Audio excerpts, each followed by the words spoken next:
ప్రియమైన ఆత్మీయ సహోదరి సహోదరులకు మన ప్రభువు రక్షకుడైన యేసుక్రీస్తు నామములో వందనములు తెలియజేస్తున్నాం.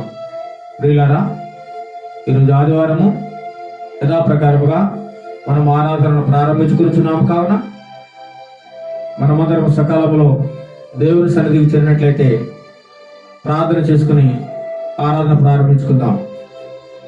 ప్రార్థన. మహాగణుడు మహోన్నతుడైన మా ప్రియ పరలోకపు తండ్రి, నీ యొక్క పరిశుద్ధమైన నామానికి వేలాది స్తుతులు స్తోత్రములు చెల్లిస్తున్నాం ప్రభువా. గడిచిన ఆదివారం దినం నుండి ఈ యొక్క ఆదివారం వరకు తండ్రి ప్రభువా, నన్ను మమ్మల్ని నీ యొక్క ప్రియ బిడ్డలందరినీ సజీవుల లెక్కల్లో ఉంచి కాచి కాపాడి నీ యొక్క బలిష్టమైన రెక్కల కింద సురక్షితంగా కాచి కాపాడిన విధానం బట్టి మీకు వందనములు స్తోత్రములు చెల్లిస్తున్నాం ప్రభువా. మాకంటే గొప్పవారు ఘనులు ఈ లోకంలో తండ్రి ప్రభా ఈ లోకాన్ని విడిచిపెట్టి వెళ్ళిపోయారు ప్రభా.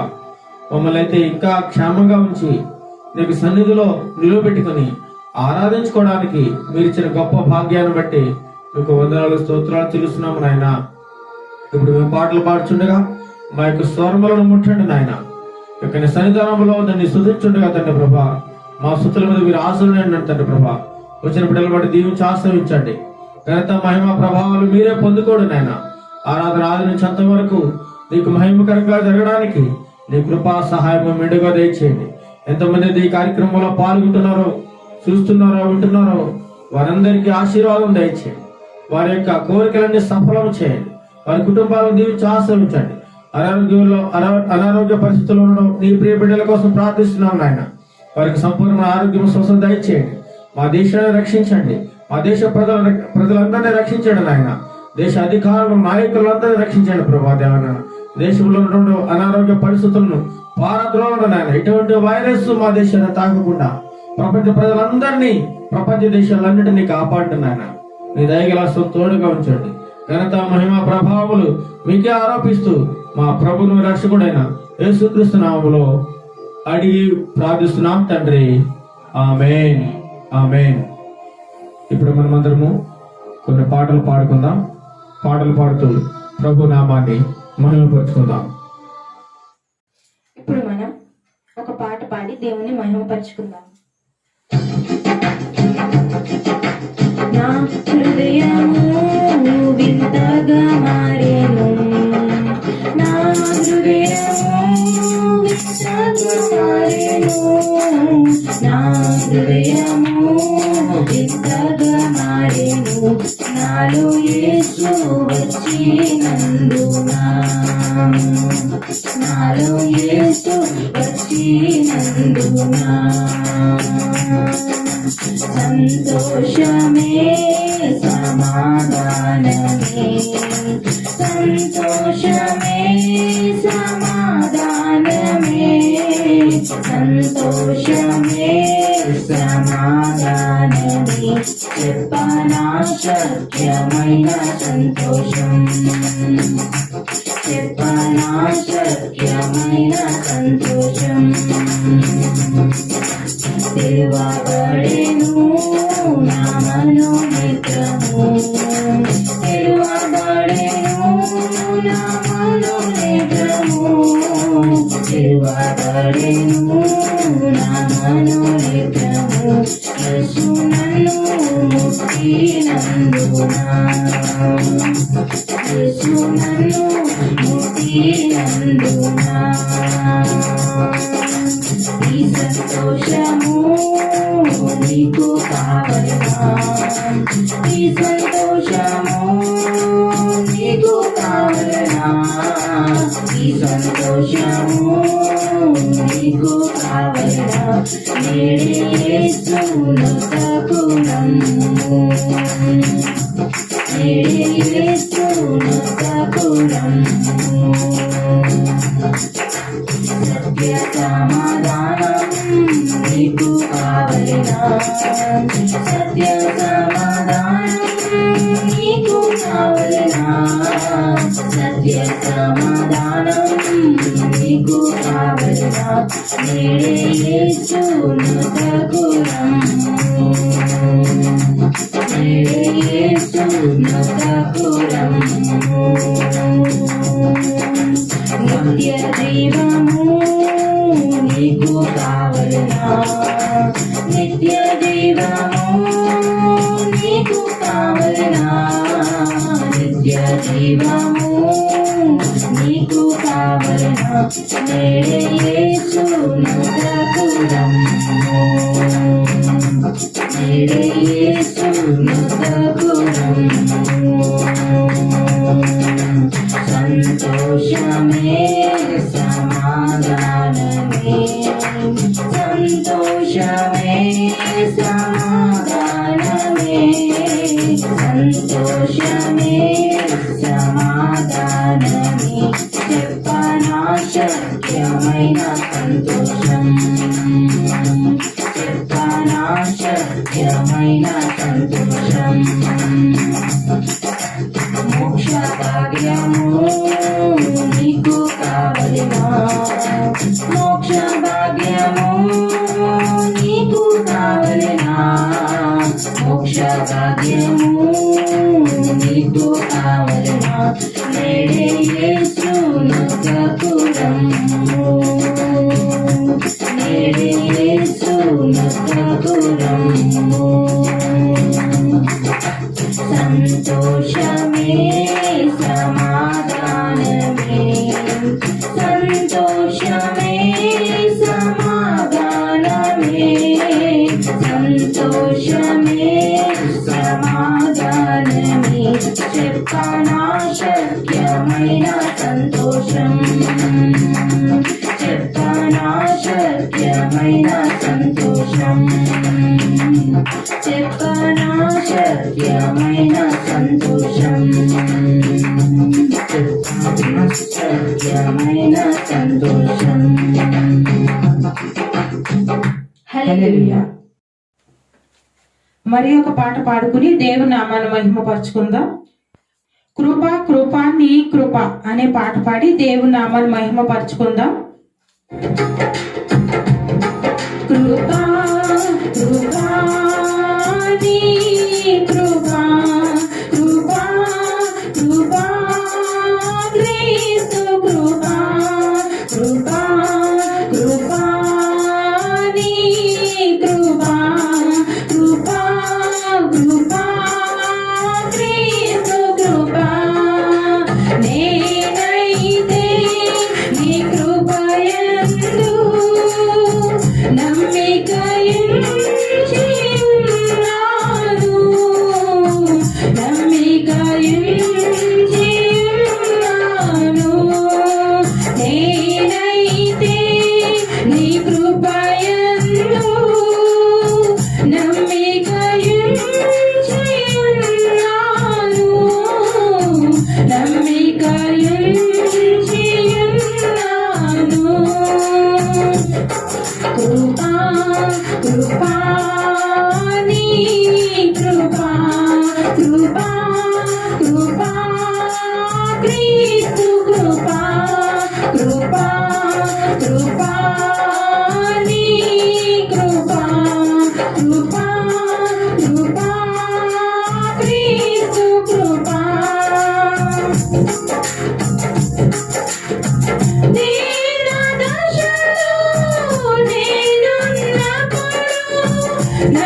నమ్మికయున్నాను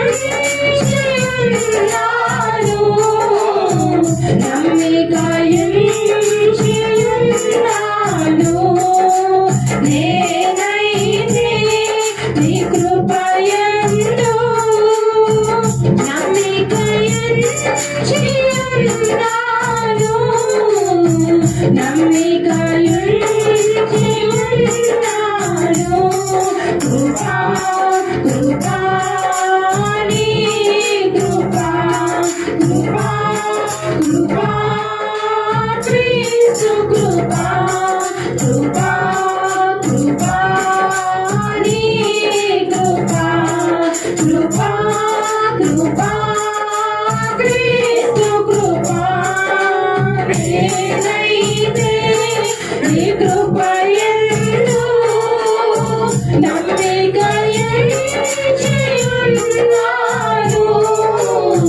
నమ్మికయున్నాను నేనైతే నీ కృపయందు నమ్మికయున్నాను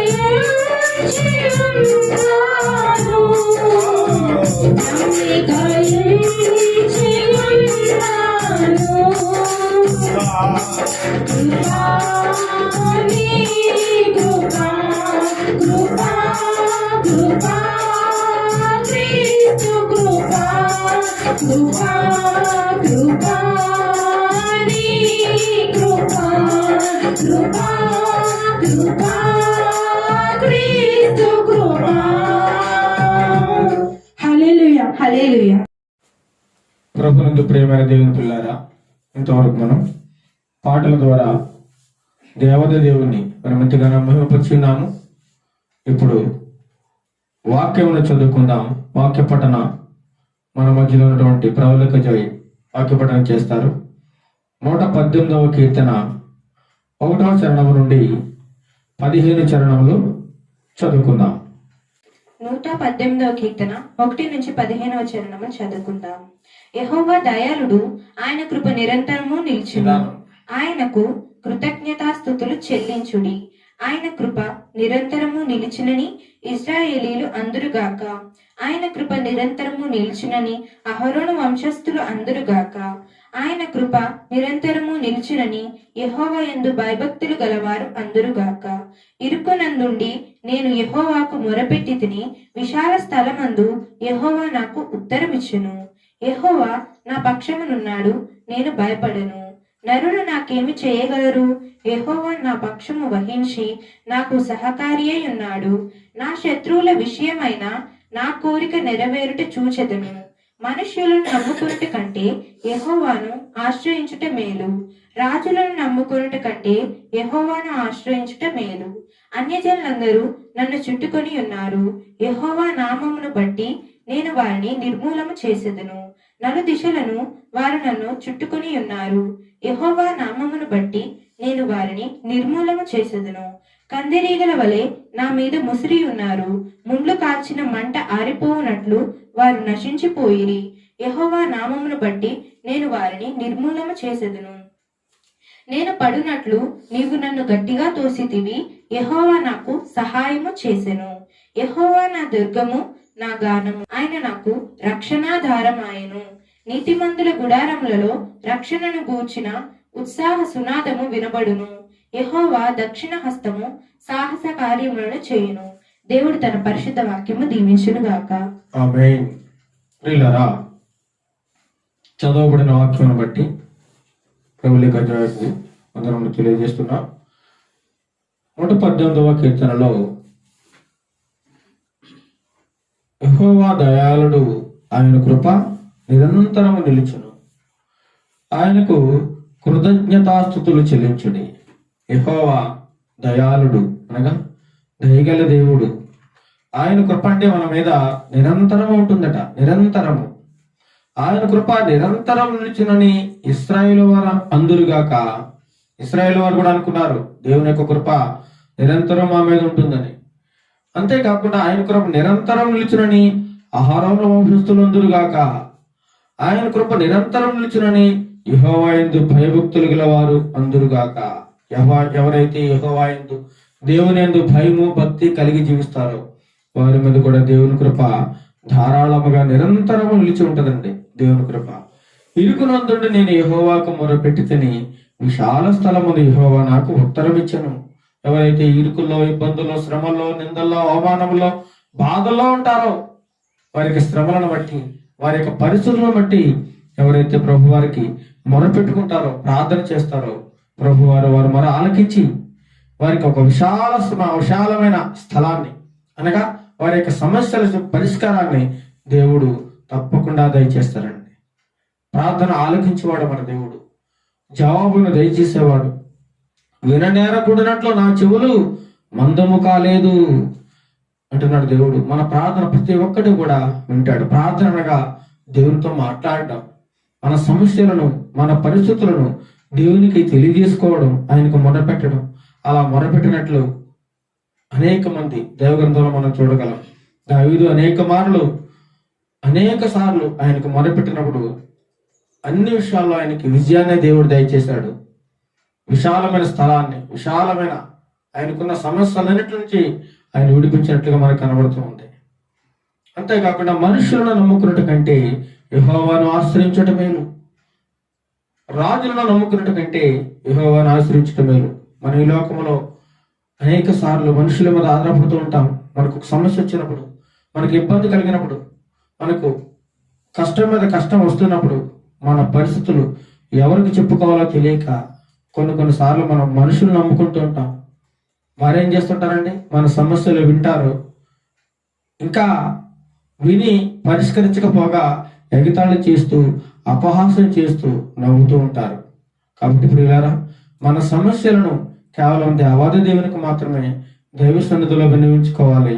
వారిని నమ్ముకోవాల్సిన అవసరం లేదు. వారిని నమ్ముకుంటే మీకేమీ ప్రయోజనం లేదు. దేవుని మాత్రమే నమ్ముకోవాలి. ఆయన మీదే మన ఆశ్రయము.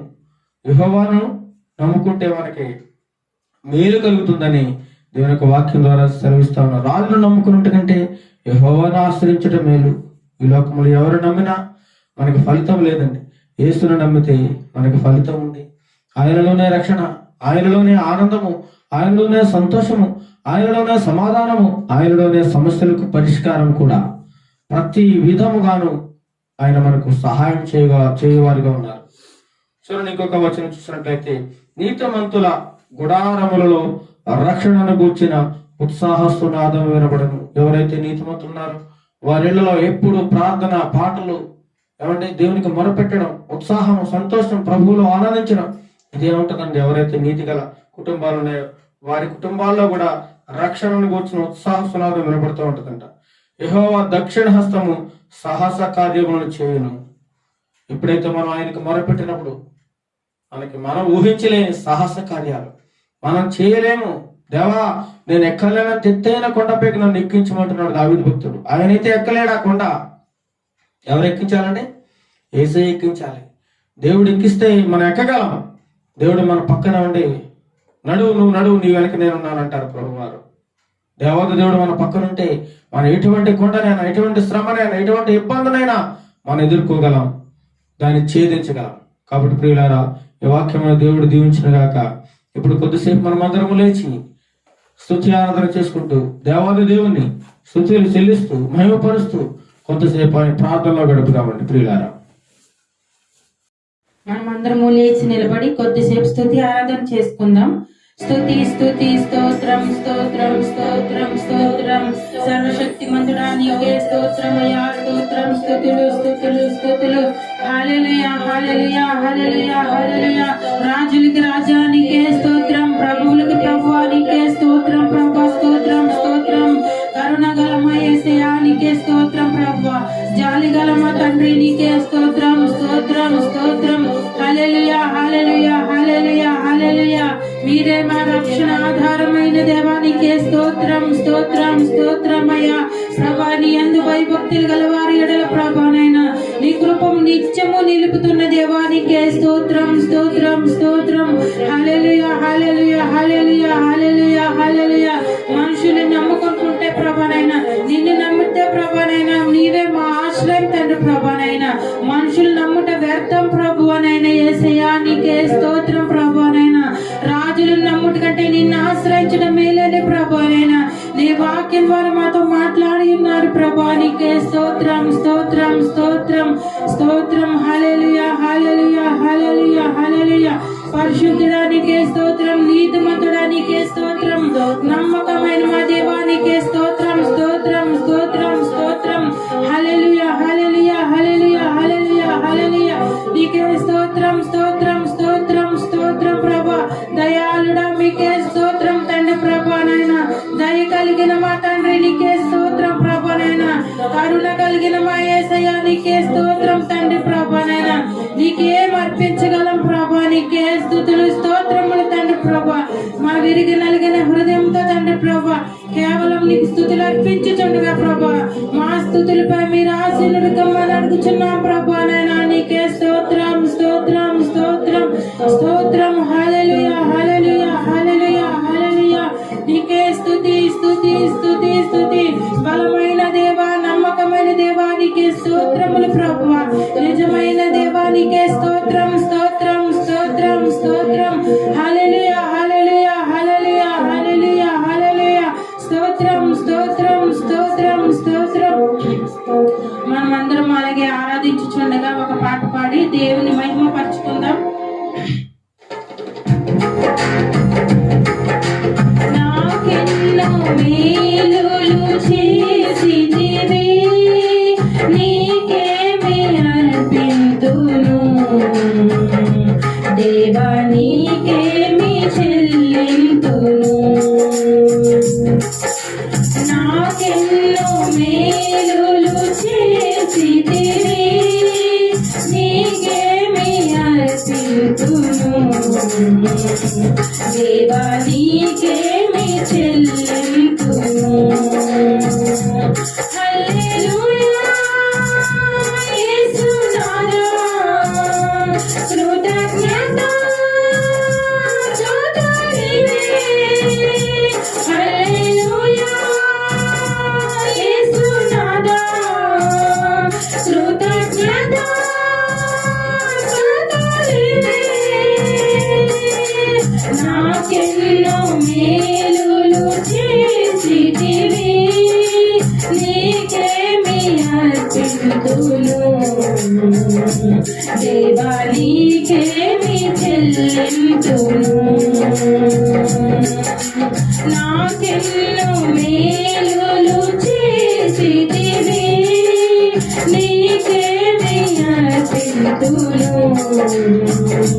దేవా, నీకేమి చెల్లింతును. కృపచేత నన్ను రక్షించినావు, కృప వెంబడి కృపలో నన్ను బలపరచితివి. నన్నెంతగానో ప్రేమించినావు, నా పాపమును కడిగి పరిశుద్ధపరచితివి. కృపచేత నన్ను రక్షించినావు, కృప వెంబడి కృపలో నన్ను బలపరచితివి. నన్నెంతగానో ప్రేమించినావు, నా పాపమును కడిగి పరిశుద్ధపరచితివి. హల్లెలూయా యేసునాథా, కృతజ్ఞత స్తుతులివే. హల్లెలూయా యేసునాథా, కృతజ్ఞత స్తుతులివే. నాకెన్నో మేలులు చేసితివి, నీకేమి అర్పింతును దేవా, నీకేమి చెల్లింతును. నాకెన్నో మేలులు చేసితివి, నీకేమి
స్తుతులు దేవా నీకేమి చెల్లింతును. హల్లెలూయా యేసునాథా కృతజ్ఞత స్తుతులివే. హల్లెలూయా యేసునాథా కృతజ్ఞత స్తుతులివే. హల్లెలూయా యేసునాథా కృతజ్ఞత స్తుతులివే.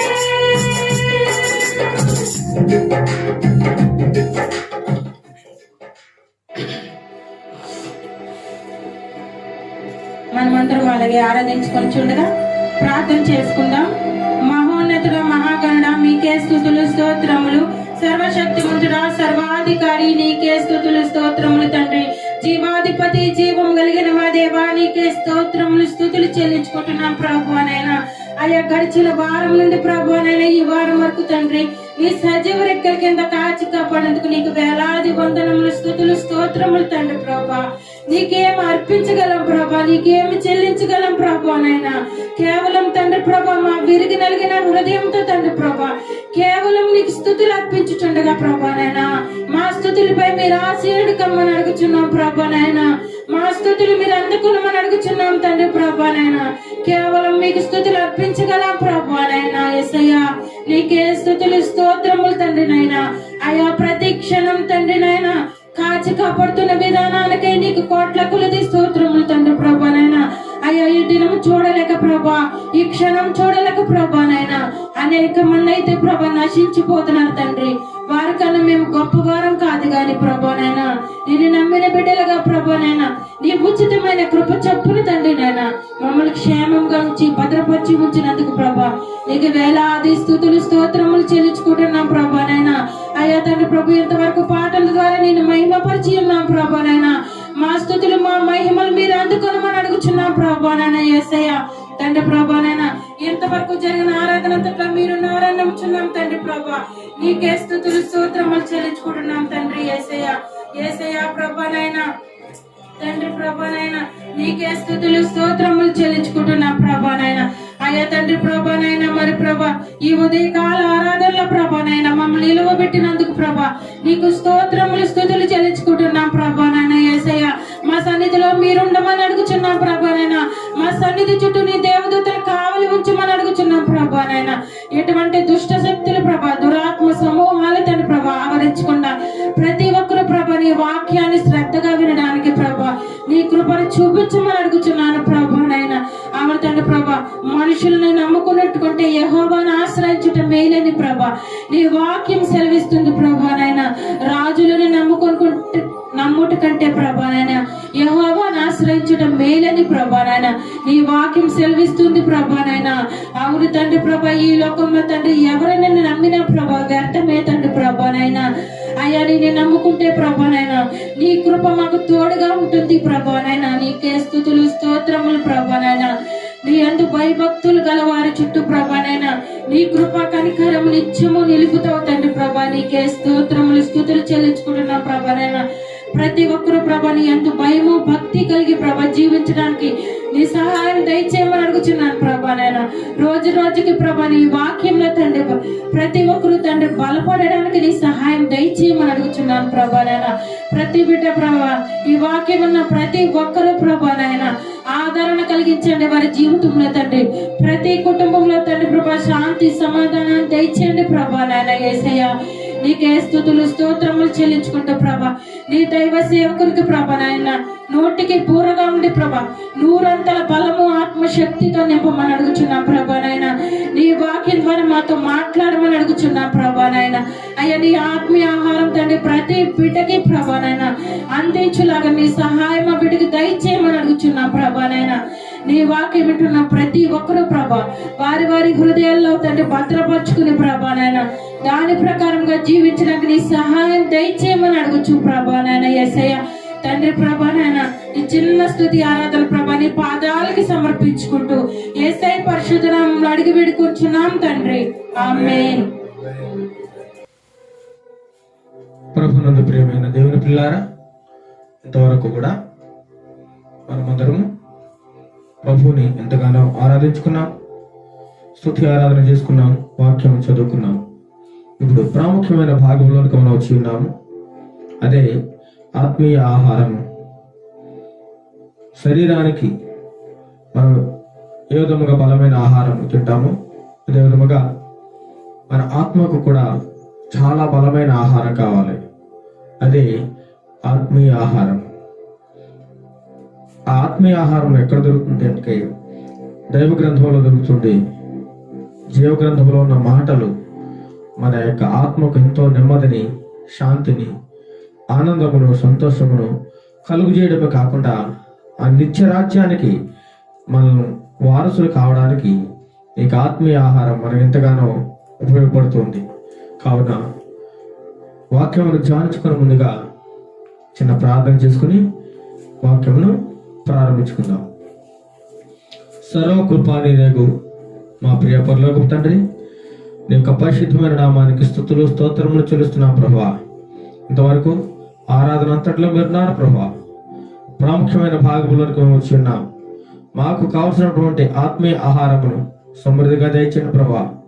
వాక్యము ద్వారా సూటిగా తేటగా మాతో మాట్లాడండి తండ్రి ప్రభా. అనేకులకు రక్షణ కలగడానికి, అనేకులు ఆత్మీయంగా అభివృద్ధి చెందడానికి, దినదినము నీ వాక్యంలో బలపడడానికి తండ్రి ప్రభా మాకు కావలసిన మంచి వర్తమానము, ఆత్మీయ ఆహారము మీరే మాట్లాడమని, మమ్మల్ని మరుగు చేసుకుని మీరే మాట్లాడమని ఘనత, మహిమ, ప్రభావములు మీకే ఆరోపిస్తూ మా ప్రభువైన యేసుక్రీస్తు నామములో అడిగి ప్రార్థిస్తున్నాం తండ్రి.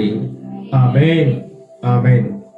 ప్రియులారా, ఈరోజు మన వాక్య ధ్యానాంశము నేను నీకు శిక్ష విధింపను. చెప్పండి, నేను నీకు, అందరూ చెప్పాలి, నేను నీకు శిక్ష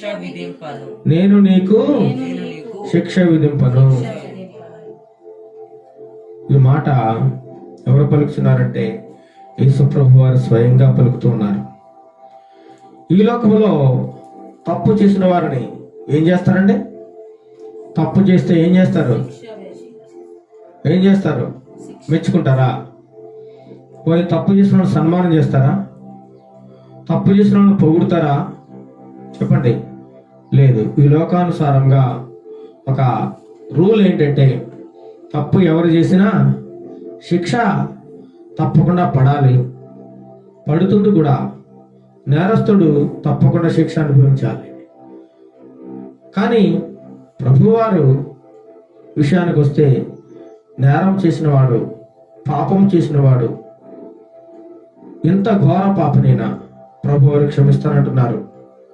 ఇప్పుడు తను చేసిన పాపాన్ని ఒప్పుకొని విడిచిపెట్టి, ప్రభువా నేను ఘోరమైన పాపం చేశాను, నన్ను క్షమించు అని నీ మనసుని ఆయనకు అప్పగించుకొని హృదయపూర్వకంగా ఆయనను అంగీకరించి మార్పు చెంది ఈ యొక్క హృదయాన్ని ఆయనకు సమర్పించుకుంటే తప్పకుండా ఆయన క్షమించుటకు సమర్థుడిగా ఉన్నాడు. ఆయన ఈ లోకానికి వచ్చింది పాపులను ఏం చేయడానికి? రక్షించడానికి. పాపం చేసిన వారిని శిక్షించడానికి కాదండి, రక్షించడానికి. ఈ లోకంలో అనేక మంది అంటూ ఉంటారు, పాపం చేసిన వాళ్ళందరూ క్షమించుకుంటా పోతే అందరూ పాపాలు చేస్తూనే ఉంటారు అని అంటూ ఉంటారు. కానీ ప్రభువారు అంటున్నారు, పాపము చేసిన వాడు ఏం చేయాలట? దాన్ని ఒప్పుకుని విడిచిపెట్టేసేయాలి. మళ్ళీ దాని జోలికి వెళ్ళకూడదు. ఒకవేళ మళ్ళీ వెళ్ళాడా, కుక్క తన వాంతికి తిరిగినట్లే కుక్క ఏం చేస్తారట? ఫుల్గా తింటది, మళ్ళీ కక్కేస్తుంది, మళ్ళీ ఆకలేసిన మళ్ళీ అదే తింటది. కుక్క తన వాంతికి తిరిగినట్లు అవుతుంది వాడు బుద్ధి. కాబట్టి ప్రియులారా, పాపము చేస్తున్న ప్రతి వాడు కూడా పాపానికి దాసుడిగా ఉన్నాడు. కాబట్టి పాపానికి దాసుడు కాకుండా ప్రభువు దగ్గరికి వచ్చి, పాపను ప్రభువా నన్ను క్షమించు, ఇక మీదటి పాపము నేను ఎప్పటికీ చేయను అని ప్రభు దగ్గర నువ్వు ప్రమాణం చేసుకుని ఒప్పుకొని విడిచిపెట్టినట్టయితే నువ్వు ఎంత ఘోర పాపమైనా, ఎంత దుర్మార్గుడమైనా, ఎంత వంచుకుడమైనా, ఎంత వ్యభిచారమైనా, ఎంత దొంగమైనా నిన్ను క్షమిస్తాడు మన దేవాది దేవుడు. కాబట్టి ప్రియులారా, అటువంటి ఒక పాపిని దేవుడు ఏ విధంగా క్షమించాడు, తన పాపాన్ని ఏ విధంగా క్షమించి ఆమెను ప్రేమించాడో ఈరోజు మనం తెలుసుకుందాం. ప్రియులారా, యోహాను సువార్త 8వ అధ్యాయము 1వ వచనం నుండి 11వ వచనములు మనం చదువుకుందాం. చదవండి ప్రియులారా. యేసు ఒలీవల కొండకు వెళ్ళెను. ఒలీవల కొండకు వెళ్ళెను.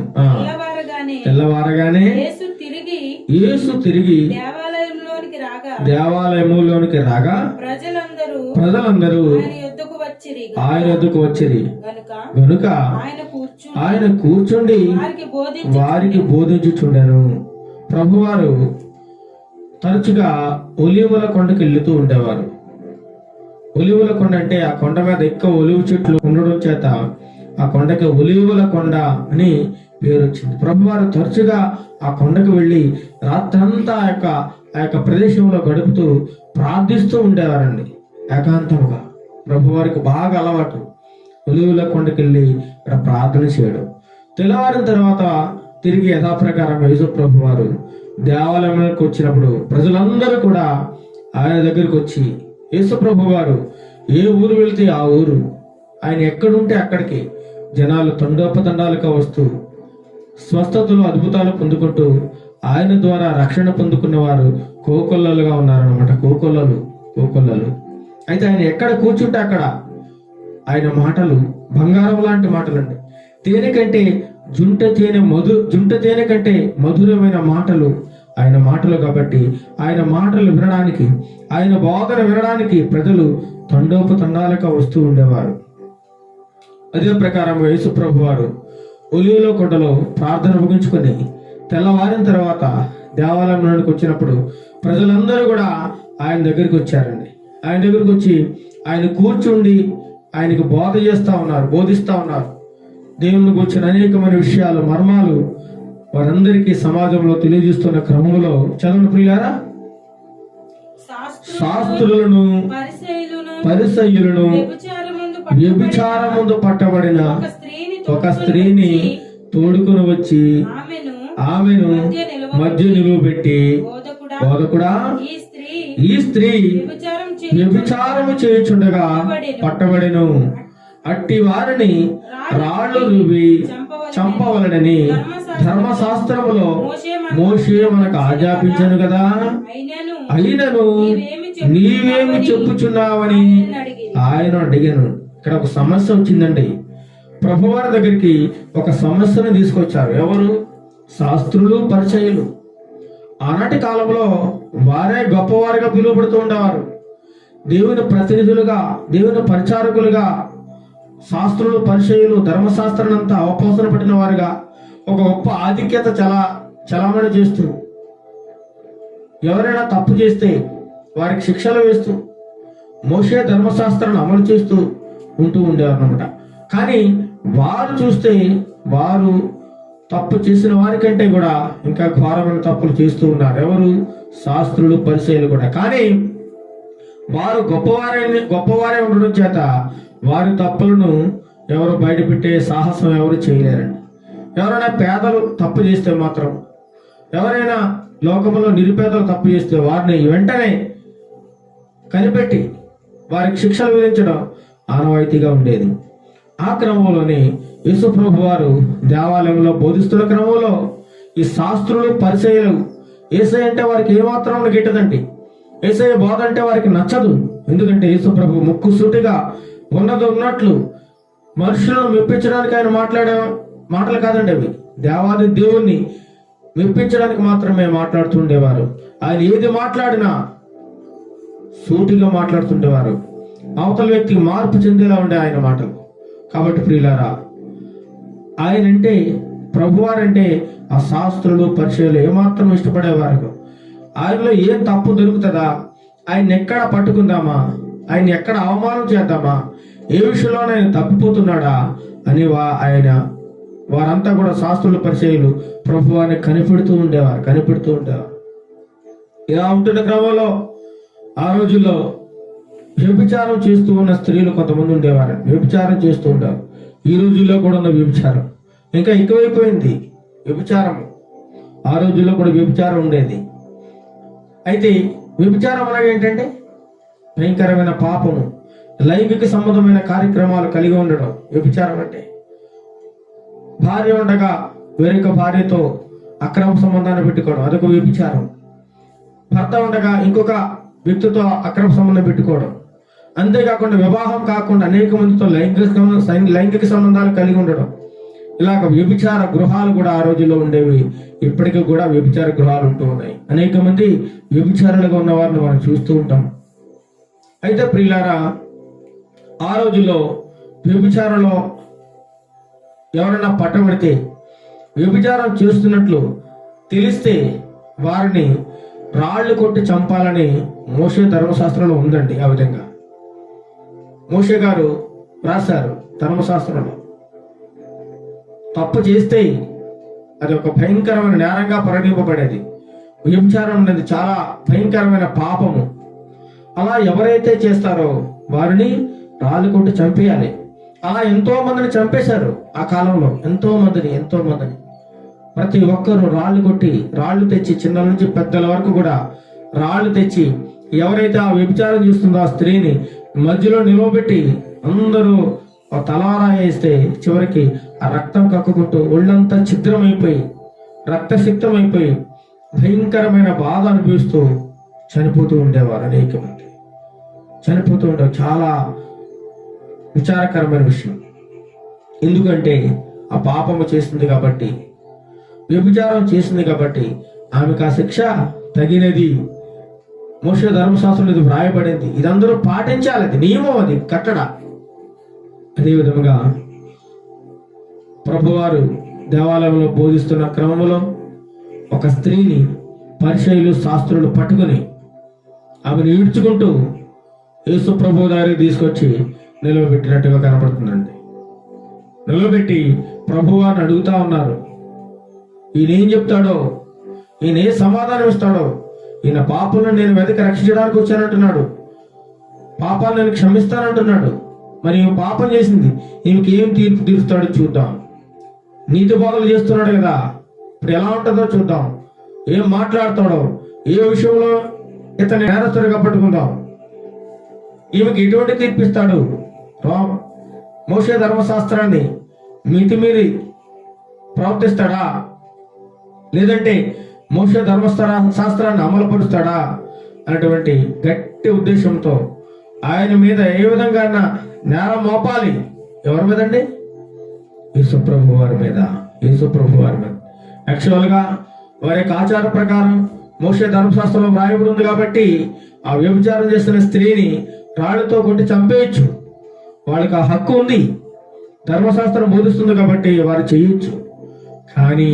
కానీ ఇక్కడ ఏంటంటే ప్రభు వారి మీద ఒక నేరం మోపాలి. చదవండి 6వ వచనం. ఆయన మీద నేరము మోపవలనని ఆయనను శోధించుచు ఇలాగున అడిగిరి. చూడండి, కేవలం ప్రభు వారిని శోధించాలని, ఆయనని బాధ పెట్టాలని, ఆయన ఏ విధంగా ఇబ్బందులకు గురి చేయాలని నేరం మోపాలి. చూడండి, ఈయన పాపుల కోసం నేను వచ్చాను, బీదలకు సువార్త ప్రకటించడానికి నేను వచ్చానని ప్రభు వారు సెలవిస్తా ఉన్నారు. అయితే ఏమాత్రం ఈయన ఎటువంటి తీర్పిస్తాడో, ఈయన ఏ విధంగా అయినా సరే శోధించాలి, నేరం మోపాలి. అనేక ప్రజలు ఈయన వైపు తిరుగుతూ ఉన్నారు. ఆయన ఎక్కడుంటే అక్కడికి జనాలు తండాలుగా వస్తున్నారు. అనేకులకు స్వస్థత పరుస్తూ ఉన్నాడు దేవుడు. ఇదంతా చూసి వారు తట్టుకోలేకపోతున్నారు. ప్రభు వారు అసూయ చెందుతూ ఉన్నారు. శాస్త్రంలో పరిశీలన ఎవరు పట్టించుకోవడం లేదు. ఆ రోజుల్లో ప్రతి ఒక్కరూ యేసుప్రభు చుట్టూ వచ్చేవారు. యేసుప్రభు బోధలు ఇవ్వడానికి, యేసుప్రభు ద్వారా స్వస్థతలు పొందుకోవడానికి, యేసుప్రభు ద్వారా ఆరోగ్యం పొందుకోవడానికి, యేసుప్రభు ద్వారా శాంతి సమాధానం పొందుకోవడానికి అనేక మంది జనం వస్తూ ఉండడం, ప్రభు వారి మధ్యలో ఉండి బోధించడం వీరు ఏమాత్రం జీర్ణించుకోలేకున్నారు. శాస్త్రులు పరిచయులు ఎలాగైనా సరే ఆయన తాయిలో తప్పు పట్టుకోవాలి, ఎలాగైనా తప్పులు పట్టుకోవాలని ఎదురు చూస్తా ఉన్నారు ప్రభు వారి కోసం. ఈరోజు దొరికిపోయడం మనకి ఏం తీర్పు చెప్తాడో చూద్దాం, ఏమి లేదు వంక అని చెప్పి ఒక వ్యభిచారం చేత పట్టబడిన ఒక స్త్రీని తీసుకొచ్చి ఆయన దగ్గర నిలవబెట్టి, ప్రభువా, ఓ యేసు, ఈమె వ్యభిచారం చేస్తుండగా పట్టబడింది. మోషే ధర్మశాస్త్రం ప్రకారంగా అయితే రాళ్లు వేసి ఈమెను చంపాలని మోషే ధర్మశాస్త్రం చెబుతుంది. మరి నువ్వు బోధకుడు కదా, మరి నువ్వేం తీర్పిస్తావు, నువ్వేం చెప్తావు ఈ విషయంలో అని చెప్పి ప్రభువారిని గుచ్చి అడుగుతా ఉన్నారు. ఎలాగైనా ఆయన మీద నేరం మోపాలని, శోధించాలని శత విధాలుగా ఆయన ప్రయత్నిస్తున్నారు. ప్రభువారికి విషయం తెలియదండి, అంతా తెలుసు. సమస్తాన్ని పరిశీలించిన దేవుడు, మన అంతరంగంలో ఏముందో కూడా ఆయన ముందుగానే గ్రహించగల సమర్థుడైన సర్వాంతర్యామి. ఆయనకి ఏమీ మరుగు లేదండి. కానీ వీరికి తెలియదు, వీరి హృదయంలో ఏముందో వీరికి తెలియదు. కానీ ప్రభు వారికి అంతా తెలుసు. ఎదుటి వ్యక్తి హృదయంలో మనకి ఏముందో మనకు తెలియదండి, కానీ ప్రభువుకి అంతా తెలుసు. సమస్తాన్ని ఆయన చూస్తా ఉన్నాడు. అయితే ప్రభువారు సెలవిస్తా ఉన్నారు. ఆయన దగ్గరికి తీసుకొచ్చి ఈ విధంగా అడుగుతా ఉన్నారు. అయితే చదవండి. అయితే యేసు వంగి నేల మీద వ్రేలుతో ఏమో వ్రాయిచుండను. అయితే ప్రభువారు వారికి ఏమీ సమాధానం ఇయ్యలేదు. మౌనంగా ఉన్నారు. ఆ స్త్రీ కూడా అక్కడే నిలబడి ఉంది. ప్రభువారిని గుచ్చి అడుగుతా ఉన్నారు. ఏమయ్యా యేసు, ఈ స్త్రీ వ్యభిచారంలో పట్టబడది, నువ్వేం చెప్తావు చెప్పు. ఈమెకి ఏ శిక్ష విధించాలి? మోషే ధర్మశాస్త్రం అలా చెప్తుంది అని చెప్పి వీళ్ళేదో పెద్ద నీతిమంతుల్లాగా, నిజాయితీపరులాగా, వీరు ఏమాత్రం ఎటువంటి పాపం చేయని వారిలాగా వీరు ప్రవర్తిస్తూ ఉన్నారు. అయితే ప్రభువారు ఏం చేస్తున్నారు? నేల మీద వంగి వ్రేలుతో ఏదేదో వ్రాస్తున్నారు. ఏం రాస్తున్నారంటారు? ప్రతి ఒక్కరి పాపం. అక్కడికి ఎంతమంది అయితే వచ్చారో రాళ్లు పట్టుకొని ప్రతి ఒక్కరి పేరుతో సహా అక్కడ వారి పేరును బట్టి వారు ఏ పాపాలు చేసినా అవన్నీ నేల మీద రాస్తా ఉన్నాడు. వారు ఆయనను పట్టు వదలక అడుగుచుండగా వారైనా ఏం చేస్తున్నారట? పట్టు వదలకుండా ఇంకా అడుగుతా ఉన్నారు. ఓ యేసు, చెప్పు, నువ్వు ఏ శిక్ష విధించబడ్డావు?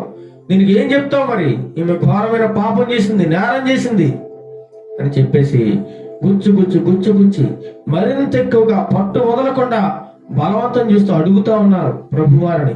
చూడండి, ఒక సామెత ఉంది, తప్పు లేని వారు తమ తప్పులు ఎరుగరు. ఈ లోకంలో అనేక తప్పులు చేస్తూ ఉంటారు, కానీ పైకి ఎలా ఉంటారు? నీతిమంతులాగా నటిస్తూ ఉంటారు, బిల్డప్ ఇస్తూ ఉంటారు. నేను చాలా నీతివంతుడిని, ధర్మ కార్యాలు చేస్తున్నాను అని చెప్పి వాదిస్తూ ఉంటారు. కానీ వారిలో ఉన్న తప్పులు మాత్రం ఏమాత్రం గ్రహించరండి. వారు ఆయన పట్టు వదలకుండా అడుగుతా ఉన్నారు. యేసు చెప్పు అని. ఆయన తల ఎత్తి చూచి ఒకే ఒక మాట అన్నారండి. ఏ మాట అది? మీలో పాపము లేనివాడు మొట్టమొదట ఆమె మీద రాయి వేయవచ్చునని వారితో చెప్పి.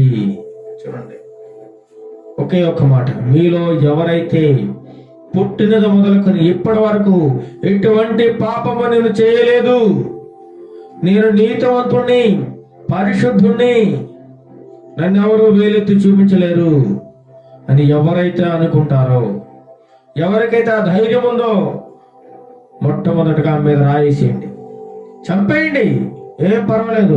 నేను మోషే ధర్మశాస్త్రాన్ని అతిక్రమించడం లేదు. నేను మోషే ధర్మశాస్త్రాన్ని నెరవేర్చడానికి వచ్చాను తప్ప కొట్టివేయడానికి నేను రాలేదు. అదేవిధంగా కానిద్దాం, మీరన్నట్టుగానే ఈమె వ్యభిచారం చేత పట్టబడింది, తప్పు చేసింది, ఈమె శిక్షకు అర్హురాలే.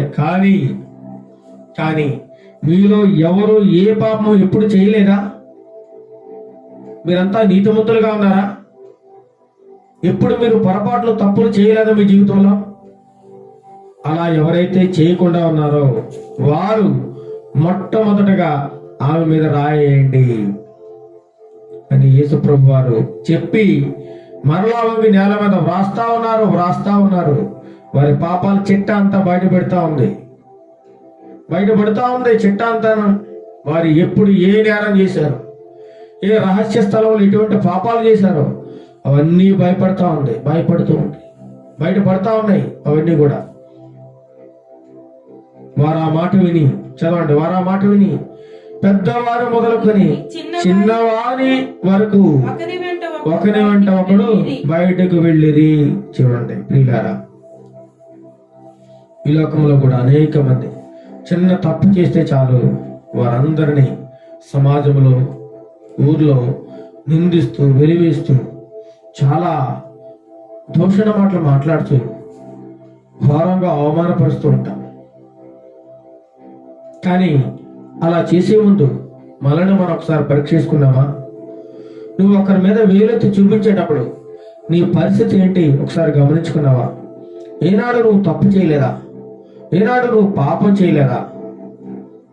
ఎప్పుడు నువ్వు నీతివంతుడిగానే ఉన్నావా? ఒకసారి మనల్ని మనం పరీక్ష చేసుకోవాలి. ఇతరులకు తీర్పు తీర్చేటప్పుడు నీకు నువ్వు తీర్పు తీర్చుకోవా అని సెలవిస్తా ఉన్నారు. మనకు మనం ఒకసారి ఊహించుకోవాలి, అన్వయించుకోవాలి. నేను పరిశుద్ధున్నా, నేను ఎప్పుడు పాపం చేయలేదా, నేను నీతిమంతుడిగా ఉన్నానా, ఎదుటి వారిని నేను అనడానికి నేను సరిపోతానా? ఎదుటి వారి మీద ఒక నింద వేసేటప్పుడు కానీ, ఒక అపవాది వేసేటప్పుడు కానీ మనలో మనం ఏం చేయాలండి? పరీక్ష చేసుకోవాలి.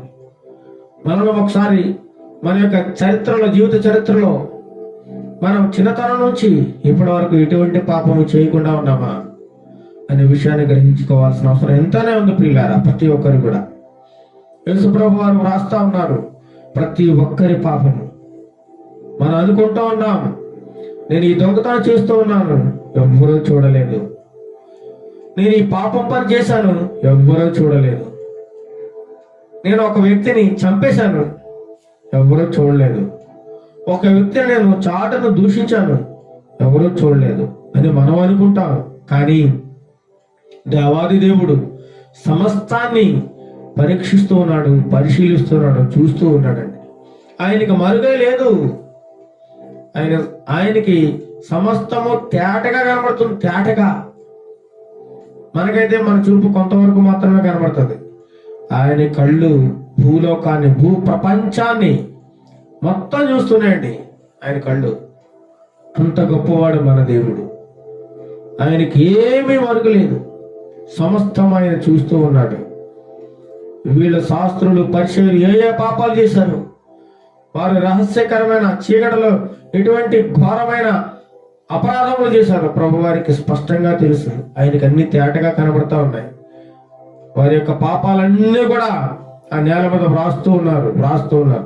ప్రతి ఒక్కడు చూస్తూ ఉన్నాడు, కింద గొంగు చూసుకున్నారు. అయ్యో, నా పేరు వచ్చింది, నా పేరు మీద ఈ పాపాలను ఉన్నాయి. వెంటనే వాడు ఆ రాయి అక్కడ పడేసి వెనక్కి వెళ్ళిపోడు. రెండో వాడు చేసిన పాపాలను చూసుకున్నాడు. అమ్మో అమ్మో అమ్మో, నా పాపాలన్నీ బయట పెట్టేస్తున్నాడు, నా పాపాలు, నా చిట్టా అంతా బయట ఇప్పుతున్నాడు దేవుడు, యేసయ్య అని చెప్పి ఆ రాయి అక్కడ పడేసి పారిపోయాడు. అలా వచ్చిన వాళ్ళందరూ కూడా పెద్దవారు మొదలుకుని చిన్నవారు వరకు, చిన్నవారు మొదలుకుని పెద్దవారు వరకు అందరూ కూడా ఏం పట్టుకొని వచ్చారు? చంపడానికి రాళ్ళు పట్టుకొని వచ్చేసారు, పెద్ద పెద్ద రాళ్ళు, చంపేద్దామని.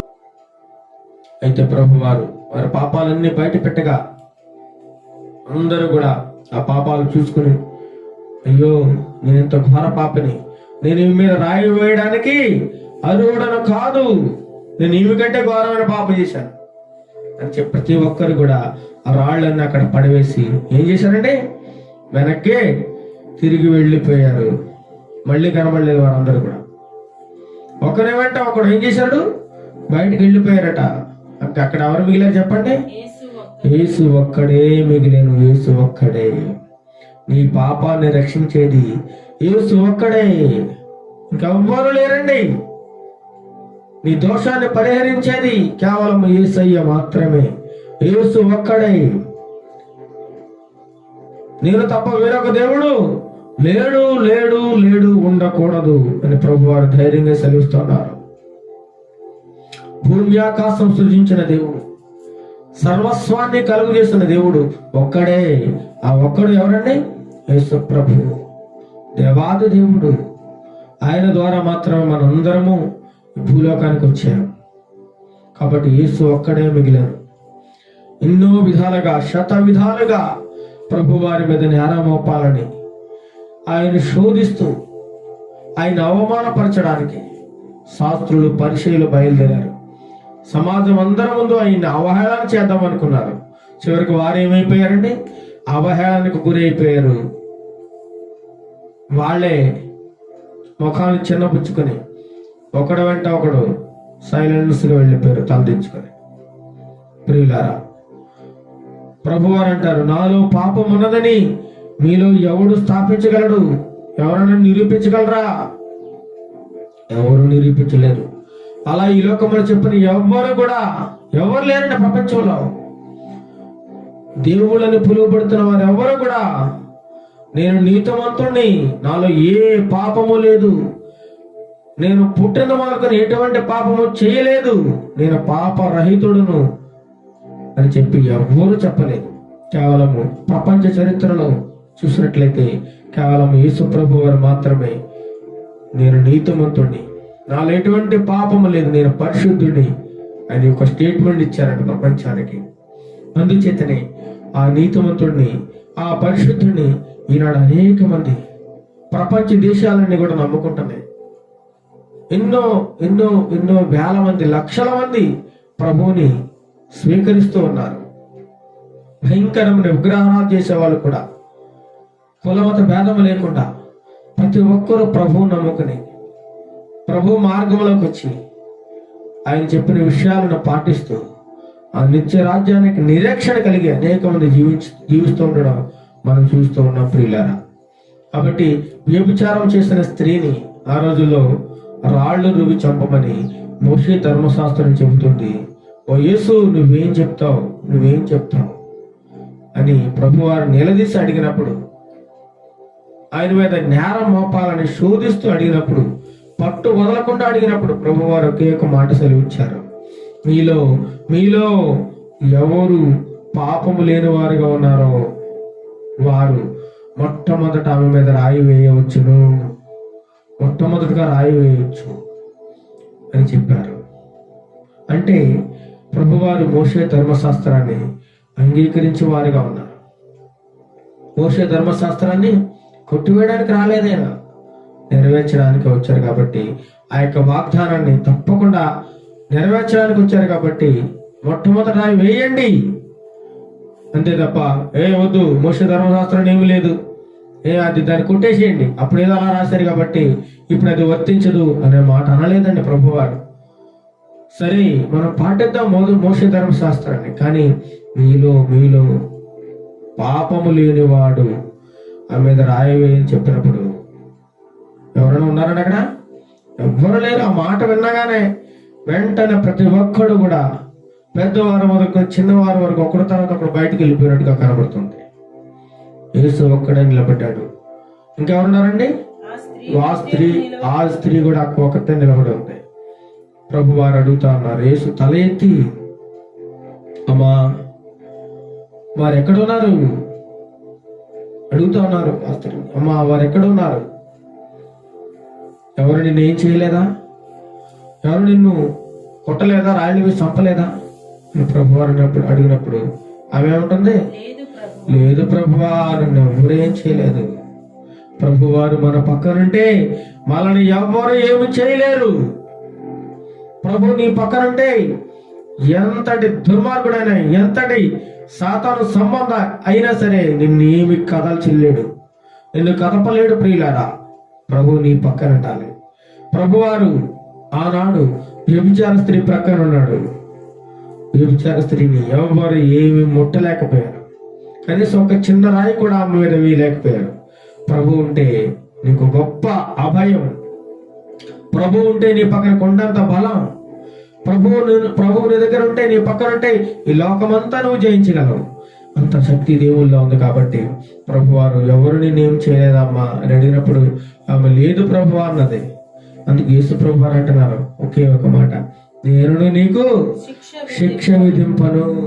ఎంత గొప్ప మాట చూడండి పిల్లలు. ఈరోజు మన అంశం అదే, నేను నీకు శిక్ష విధింపను. ఆమె ఎంతో కాలంగా అనేక మందితో వ్యభిచారం చేస్తూ పాపము జీవితంలో జీవిస్తూ సమాజంలో ఛేదింపబడుతూ ఎన్నో అవమానాలకు గురైపోతూ ఎంతో కాలంగా పాపం చేస్తూ సమాజంలో తలెత్తుకోలేక జీవిస్తున్న క్రమంలో ఒకరోజు ఆమె పట్టబడింది. వ్యభిచారం చేసేవారు ఎవరు కూడా పబ్లిక్ లో చేయలేరండి. పబ్లిక్ లో చేస్తే సమాజం ఒప్పుకుంటుందా? ఒప్పుకోదు. చీకట్లో రహస్య ప్రాంతాల్లో ఎవరికి తెలియకుండా చాటుమాటగా జరిగే వ్యవహారాలు ఇవన్నీ కూడా చాలా మంది చూస్తున్నాం. కుటుంబాల్లో పేపర్లో చూస్తూ ఉన్నాం. భర్త ఆఫీస్కి వెళ్ళగానే భార్య ఇంకొక వ్యక్తితో అక్రమ సంబంధం పెట్టుకుంటూ ఉంటుంది. లేదా భార్య ఆఫీస్కి వెళ్ళగానే భర్త ఇంకొక స్త్రీతో అక్రమ సంబంధం పెట్టుకుంటా ఉన్నాడు. ఇలాగ లోకంలో అనేక చోట్ల మనం చూస్తూ ఉన్నాం. కొన్ని చోట్ల అయితే హత్యలు కూడా జరుగుతున్నాయి. చాలా భయంకరమైన విషయం. ఈ రహస్యంగా చేస్తూ ఉంటారు. నన్ను ఎవరు చూడలేదు అనుకుంటుంటారు. నన్ను ఎవరు చూడలేదు. కానీ దేవాది దేవుడు సమస్తాన్ని చూస్తున్నాడు, సమస్తాన్ని పరిశీలిస్తున్నాడు. నా ప్రియ బిడ్డ, ఎవరు చూడలేదని అనుకుంటున్నావేమో. నువ్వు దొంగతనం చేయండి, ఎవరో చూడలేదనుకుంటున్నావేమో. నువ్వు అబద్ధం ఆట ఎవరో చూడలేదనుకుంటున్నావు. ప్రతి ఒక్కరిని దూషించడం చాటుగా నేను ఎవరో చూడలేదనుకుంటున్నావు. చాలా మంది కొంతమంది ఎదురుగా ఏమనలేక పక్కకి వెళ్ళి వారి మీద వీరి మీద కొండలు చెబుతూ దూషిస్తూ వారి కోసం చెడుగా ప్రచారం చేస్తూ ఉంటారండి. ఎదురుగా మాట్లాడే ధైర్యం ఉండదు వారికి, పక్కకి వెళ్ళి మాట్లాడుతూ ఉంటారు. కానీ ఇవన్నీ కూడా ఎవరు గమనిస్తున్నారు? ప్రభు వారు గమనిస్తా ఉన్నారు. ఒకరోజు నిన్ను అడుగుతా ఉంటాడు దేవుడు, తప్పకుండా అడుగుతూ ఉంటాడు. దానికి నువ్వు జవాబుదారీగా ఉండాలి. చాటును దూషించేవారు కూడా ఒక పెద్ద పాపం చేసిన వారిగా పరిగణింపబడతారు. ప్రియులారా, అయితే ఇక స్త్రీని, ఎంతో ఘోర పాపం చేసినటువంటి ఈ స్త్రీని, వ్యభిచారంలో పట్టబడిన ఈ స్త్రీని ప్రభువారు ఏం చేశారండి? అమ్మా, నేను నీకు శిక్ష విధింపను, నేను కూడా నేనేం చేయను. ఆ సమయానికి ప్రభువారు అక్కడ లేకపోయి ఉంటుంటే ఆమె ఏమైపోయిందండి? ఆమె ఏమై ఉండేది? చనిపోయి ఉండేది, రాళ్ల చేత కొట్టబడి ఉండేది. కానీ ప్రభువారు ఆమెను రక్షించారు. ఆమె మీద దయ చూపించారు, ప్రేమ చూపించారండి. అనేకులు లోకులంతా అయితే ఆమెను ఏం చేయాలనుకున్నారు? చంపాలి, చంపాలి, చంపాలి. ఈమె పాపపు స్త్రీ, వ్యభిచారము స్త్రీ, ఈమె సమాజంలో ఉండకూడదు. ఇలాంటి వాళ్ళు ఉంటే ఈమెను చూసి మరికొంతమంది తయారవుతారు. కాబట్టి ఈమె ఉండకూడదు. ఆ విధంగా చంపమని మోషే ధర్మశాస్త్రంలో ఉంది. మరి యేసు నువ్వేం చెప్తావు అని గుచ్చి అడిగినప్పుడు ప్రభువారు ఏం చెప్పారంటే, మీలో పాపం లేనివాడు మొదట రాయి వేయండి, కొట్టండి, చంపండి, నేను కాదనడం లేదు. కానీ ఒక షరతు, ఒక కండిషన్ అప్లై చేసిన వారికి. ఏంటా కండిషన్? పాపము లేనివాడు మాత్రమే రాయి వేయాలి. ఎవడ పడితే వాడు రాయి వేయడానికి వీలు లేదు సుమా. కేవలం పాపము లేదు అనుకుంటేనే రాయి వేయని చెప్పి వారి పాపాల చిట్ట అంతా బయట పెట్టినప్పుడు ప్రతి ఒక్కరు కూడా భయపడి వణుకుచు వాళ్ళని అక్కడ పాడేసి వెళ్ళిపోయారండి. ఎవరు లేదు. యేసు ప్రభు ఒక్కడే మిగిలాడు. ఆ పాపపు స్త్రీ, వ్యభిచారం చేసిన స్త్రీ ఒక్కటే మిగిలింది. ప్రభువారు, అమ్మా నిన్ను ఎవరేం చేయలేదా? లేదు ప్రభు, ఎవరేం చేయలేదు. యేసు ప్రభు, నువ్వు నా పక్కనుంటే నన్ను ఎవరు ఏం చేయరు ప్రభు, చేయలేరు ప్రభు అని అనుకుని ఉండవచ్చు. ఈరోజు యేసు ప్రభు దగ్గరికి వచ్చాను, నన్ను ఈ ప్రభువే నన్ను రక్షిస్తారు, ఈ కల్లర మొక్క నుంచి, శాస్త్రుల పరీక్షల నుంచి నన్ను కాపాడేవాడు ఎవరు అన్నప్పుడు ప్రభువారు అక్కడ ఉన్నారు. అక్కడికి తీసుకురావడం ఇదంతా దేవుని యొక్క ఏర్పాటు. ఆమెను రక్షించాలన్నది, ఆమెను నిత్యరాజ్యాన్ని నడిపించాలన్నది ప్రభువారి కోరిక. ప్రియ బిడ్డ, నువ్వు నశించిపోవడం దేవునికి ఏమాత్రం ఇష్టం లేదు. నువ్వు పాపంలో జీవించడం ఏమాత్రం ఇష్టం లేదు. నువ్వు రక్షణ పొందాలని, నువ్వు మారు మనసు పొందాలని, దేవుని దగ్గరికి రావాలని, సమాజంలో నీతిగా బ్రతకాలని, నీ పాపాన్ని విడిచిపెట్టాలని, పాప క్షమాపణ పొందుకోవాలని ప్రభువారి యొక్క ఆశ, కోరిక. ప్రియులారా, నేను నీకు శిక్ష విధింపను, నీవు వెళ్ళి ఇక ఏం చేయదు, పాపము చేయకుమని ఆమెతో చెప్పాను. ప్రియ బిడ్డ, ఈ రోజు మొదలు ఇక మీదట ఈ వ్యభిచార సంబంధమైన పనులు వదిలేసి ఈ పాపానికి ఈ రోజుతో స్వస్థ పలుకు. నీ పాప జీవితానికి ఈ రోజే సమాధి చేసేయి. ఇక మీదట నువ్వు ఎటువంటి పాపము చేయకు బిడ్డ. నేను నిన్ను చంపడానికి రాలేదు బిడ్డ, నిన్ను రక్షించడానికి వచ్చాను. కాబట్టి ఇంతవరకు ఏదో అయిపోయింది, ఇంతవరకు ఏదో పాపం చేశావు, కానీ ఇక మీదట ఇంకెప్పుడు నువ్వు పాపం చేయకు బిడ్డ. నేను నిన్ను ఏమనను, నీ పాపాలను నేను క్షమించేశాను. కాబట్టి సమాధానం గలవాలని నువ్వు ఇంటికి వెళ్ళిపో అని చెప్పి ప్రభు వారు ఆ స్త్రీని అక్కడ కాపాడినట్టుగా కనబడుతుంది. ప్రియులారా, ఈ లోకంలో ప్రియులారా అనేక మంది పాపం చేస్తూ ఉంటారు, కానీ పాపాన్ని ఒప్పుకోరండి. నువ్వు ఎంత ఘోర పాపం అయినా సరే ప్రభు దగ్గరికి వచ్చి ప్రభువా, నేను పాపని, నేను వ్యభిచారం చేశాను, దొంగతనం చేశాను, నరహత్య చేశాను, అనేక మందిని దూషించాను, అనేక మందిని మోసం చేశాను ప్రభువా, దయచేసి నన్ను క్షమించు ప్రభువా అని నువ్వు ఆయన దగ్గరికి వచ్చి వేడుకున్నట్లయితే ప్రభు నీ పాపాలని, సమస్త దోషాలని క్షమించి నిన్ను ఒక పరిశుద్ధుడిగా, నిన్ను ఒక నీతిమంతుడిగా తీరుస్తాడండి ప్రభు. సిలువలో దొంగ, భయంకరమైన నేరస్తుడు, ఎన్నో హత్యలు చేసినవాడు, ఎన్నో దొంగతనాలు చేసినవాడు, ఎన్నో దారి దోపిడీలు చేసినవాడు, అనేక మందిని మోసం చేసినవాడు సిలువలో ఉన్నాడు. దొంగ, కుడివైపున దొంగ ప్రభువారిని చూశాడు. ఆయన చూడగానే, ఆయన రక్తము కార్చున్న ఆయన ముఖాన్ని చూడగానే, ఆయన శ్రమను చూడగానే, వెంటనే ఆయన చూడగానే ఈ దొంగకు మార్పు వచ్చిందండి. ఆయన మాటలు వినగానే ఈ దొంగకు మార్పు వచ్చింది. హృదయం అంతా ఆ క్షణంలోనే మార్పు చెందింది. దొంగ సిలువలో అతను ఎటువంటి బాప్తిసం తీసుకోలేదండి. అతనికి ఎవరు సువార్త ప్రకటించలేదు. అతనికి మారు మనసు లేదు, రక్షణ లేదు, దేవుని వాక్యం లేదు. ఎన్నో దుర్మార్గమైన పనులు చేసి ప్రభుత్వానికి చిక్కి ఒక నేరస్తుడిగా సిలువలో ఉన్నప్పుడు, ప్రభువా నేను పాపిని, నన్ను క్షమించు ప్రభువా, నీ రాజ్యంలోకి వచ్చినప్పుడు నన్ను ఒకసారి గుర్తు చేసుకో ప్రభువా, నేను దోషిని అని దీన మనసుతో, తగ్గింపు స్వభావంతో ప్రభువారిని వేడుకున్నట్లు కనబడుతుంది. వెంటనే ప్రభువారు స్పందించి, నేడు నీవు నాతో కూడా పరదేశంలో ఉంటావు బిడ్డ, ఏం పర్వాలేదు అని చెప్పి ఆ సిలువలో ఆ యొక్క పాపిని రక్షించినట్లుగా కనబడుతుంది. మన దేవాది దేవుడు అంత ఉన్నతమైన వాడు. అతని యొక్క సమస్త పాపాలు కూడా అక్కడే దేవుడు క్షమించేశాడండి. చూడండి, మత్తయి సువార్త 9వ అధ్యాయం 5వ వచనంలో ఒక గొప్ప మాటను చూడండి. నీ పాపములు క్షమింపబడి ఉన్నవని చెప్పుట సులభమా.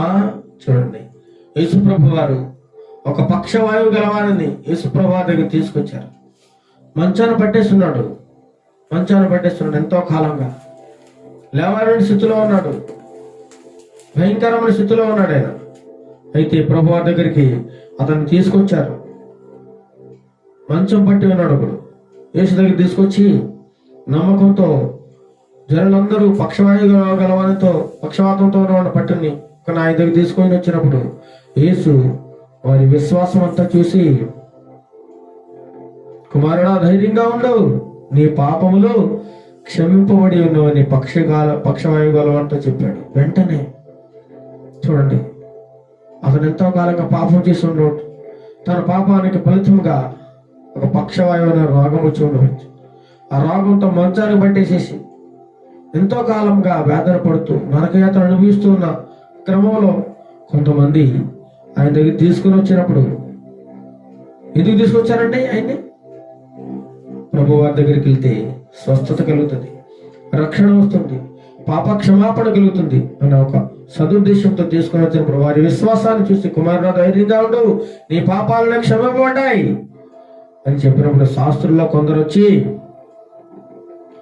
ఇతడు దేవదోషం చేస్తున్నాడు అని తమలో తాము అనుకుంటా ఉన్నారు. పాపాలు క్షమిస్తున్నాడు అతనే, పాపాలు క్షమించడానికి ఇతనికి అధికారం ఎక్కడదే? ఇతనేమన్నా దేవుడా అని చెప్పి శాస్త్రుల్లో కొందరు అనుకుంటున్నారు రహస్యంగా. అయితే యేసుప్రభు వారి తలంపులను గ్రహించి ఏం చెప్తున్నారు? ఏమంటున్నారు? అయినను మీరెందుకు మీ హృదయములలో దురాలోచనలు చేయించున్నారు? నీ పాపములు క్షమింపబడి ఉన్నవని చెప్పుడు సులభం అనుకున్నావా? లేదా లేచి నడువమని చెప్పుడా సులభమా? పాపములు క్షమించడం భూమి మీద ఎవరికి అధికారం ఉందండి? మనుష్య కుమారునికి అధికారం కలదని మీరు తెలుసుకోవాలి అని చెప్పి పక్షవాయువు గలవాళ్ళు నీవు లేచి నీ పరుపు ఎత్తుకొని నీ మంచం ఎత్తుకొని నీవు ఇంటికి పోమని చెప్పేశాడు. వెంటనే వాడు లేచి ఏం చేశారంటే ఇంటికి వెళ్ళిపోయాడు. అంతటా వారు అది చూసి భయపడి మనుషులకిట్టి అధికారం ఇచ్చిన దేవుని మహిమపరిచింది. చూడండి, వారు ఇంకా ఆయన్ని మనుష్యుడు అనుకుంటున్నారు. ఆయన ఎవరండి? దేవాది దేవుడు, దేవుని కుమారుడు. పాపాలు క్షమించడానికి ఎవరికి అధికారం ఉందండి భూమి మీద? యేసు ప్రభు వారికి మాత్రమే అధికారం తప్ప ఇంకెవరికి అధికారం లేదు. ఈ లోకములో దేవుడు దేవతలను పిలువబడుతున్నాడు ఎవరికి కూడా ఈ భూమి మీద పాపములు క్షమించే అధికారం ఎవరికి లేదండి. కేవలం ఒక యేసు ప్రభు వారికి మాత్రమే పాపములు క్షమించే అధికారం ఉంది. పాపములు క్షమించే అధికారం. మత్తయి సువార్త 12వ అధ్యాయం 31వ వచనం చూసినట్లయితే, కాబట్టి నేను మీతో చెప్పినదేమనగా మనుషులు చేయు ప్రతి పాపమును దూషణయు వారికి క్షమింపబడును గాని ఆత్మ విషయమైన దూషణకు పాప క్షమాపణ లేదు. చూడండి, మనుషులు చేసే ప్రతి పాపానికి, ప్రతి దూషణకి, ప్రతి నేరానికి క్షమాపణ ఉంది ప్రియులారా. క్షమాపణ. అలాగని చెప్పి విస్తారమైన నా ఇష్టం వచ్చిన పాపం చేస్తాను, నా ఇష్టం వచ్చినట్టు తిరుగుతాను అని దేవుని బిడ్డలు ఎంత చెప్పినా వినకుండా మూర్ఖంగా ప్రవర్తిస్తూ ఉంటే వాడు నాశనం అయిపోవడానికి సిద్ధంగా ఉన్నట్టే లెక్క. మనుషులు చే ప్రతి పాపమును దూషణయో వారికి క్షమింపబడును గాని ఆత్మ విషయమైన దూషణకు పాప క్షమాపణ లేదు ప్రియులారా.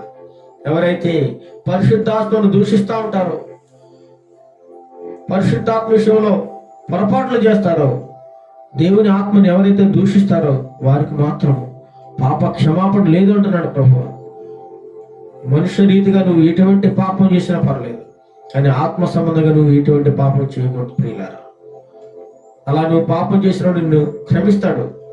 ఎటువంటి పాపమైన ప్రతి పాపమును దూషణ వారికి క్షమింపబడను కానీ ఆత్మ విషయమైన దూషణకు పాప క్షమాపణ లేదు అంటున్నారు. లోకసువార్త 7వ అధ్యాయము 47వ వచనం చూడండి. లోకసువార్త 7వ అధ్యాయము 47వ వచనం. ఆమె విస్తారముగా ప్రేమించిన కనుక ఆమె యొక్క విస్తార పాపములు క్షమింపబడినని మీతో చెప్పుచున్నాను ప్రభువారు అంటున్నారు. విస్తార పాపములు, ఆమె విస్తారముగా ప్రేమించను. ఆమె ఎవరు? ఆమె ఎవరండి? ఒక స్త్రీ, పాపాత్మురాలైన ఒక స్త్రీ. ఒక చోట ప్రభువారు భోజనానికి వచ్చినప్పుడు ఏమండి, ఒక పాపాత్మురాలైన స్త్రీ ఆయన దగ్గరికి వచ్చింది. పరిచయంలో ఒకడు తనతో కూడా భోజనం చేయవలనని ఆయన పరిచయంలో ఒకడు ప్రభువారిని తన ఇంటికి ఆహ్వానించి మా దగ్గర భోజనం చేయాలని చెప్పి ఆహ్వానించినప్పుడు ఆయన ఆ పరిచయం ఇంటికి వెళ్ళాడు. యేసు ప్రభువారు భోజన పంక్తిని కూర్చుండగా అంతలో ఒక పాపాత్మురాలైన ఒక స్త్రీ వచ్చి యేసు దగ్గరికి వచ్చి, పరిచయం అంటే యేసు ప్రభు భోజనానికి వచ్చాడని చెప్పి తెలుసుకుని ఒక బుడ్డులో అత్తరు తీసుకుని వచ్చింది. వెనుక తట్టు ఆయన పాదముల యొక్క నిలువబడి ఏడ్చుచు కన్నీళ్లతో ఆయన పాదములు తడిపి తన తల వెంట్రుకలతో తుడిచి ఆయన పాదములను ముద్దు పెట్టుకొని ఆ అత్తర బుడ్డి పగలగొట్టి ఆయన మీద పోసిందండి, పాదాల మీద.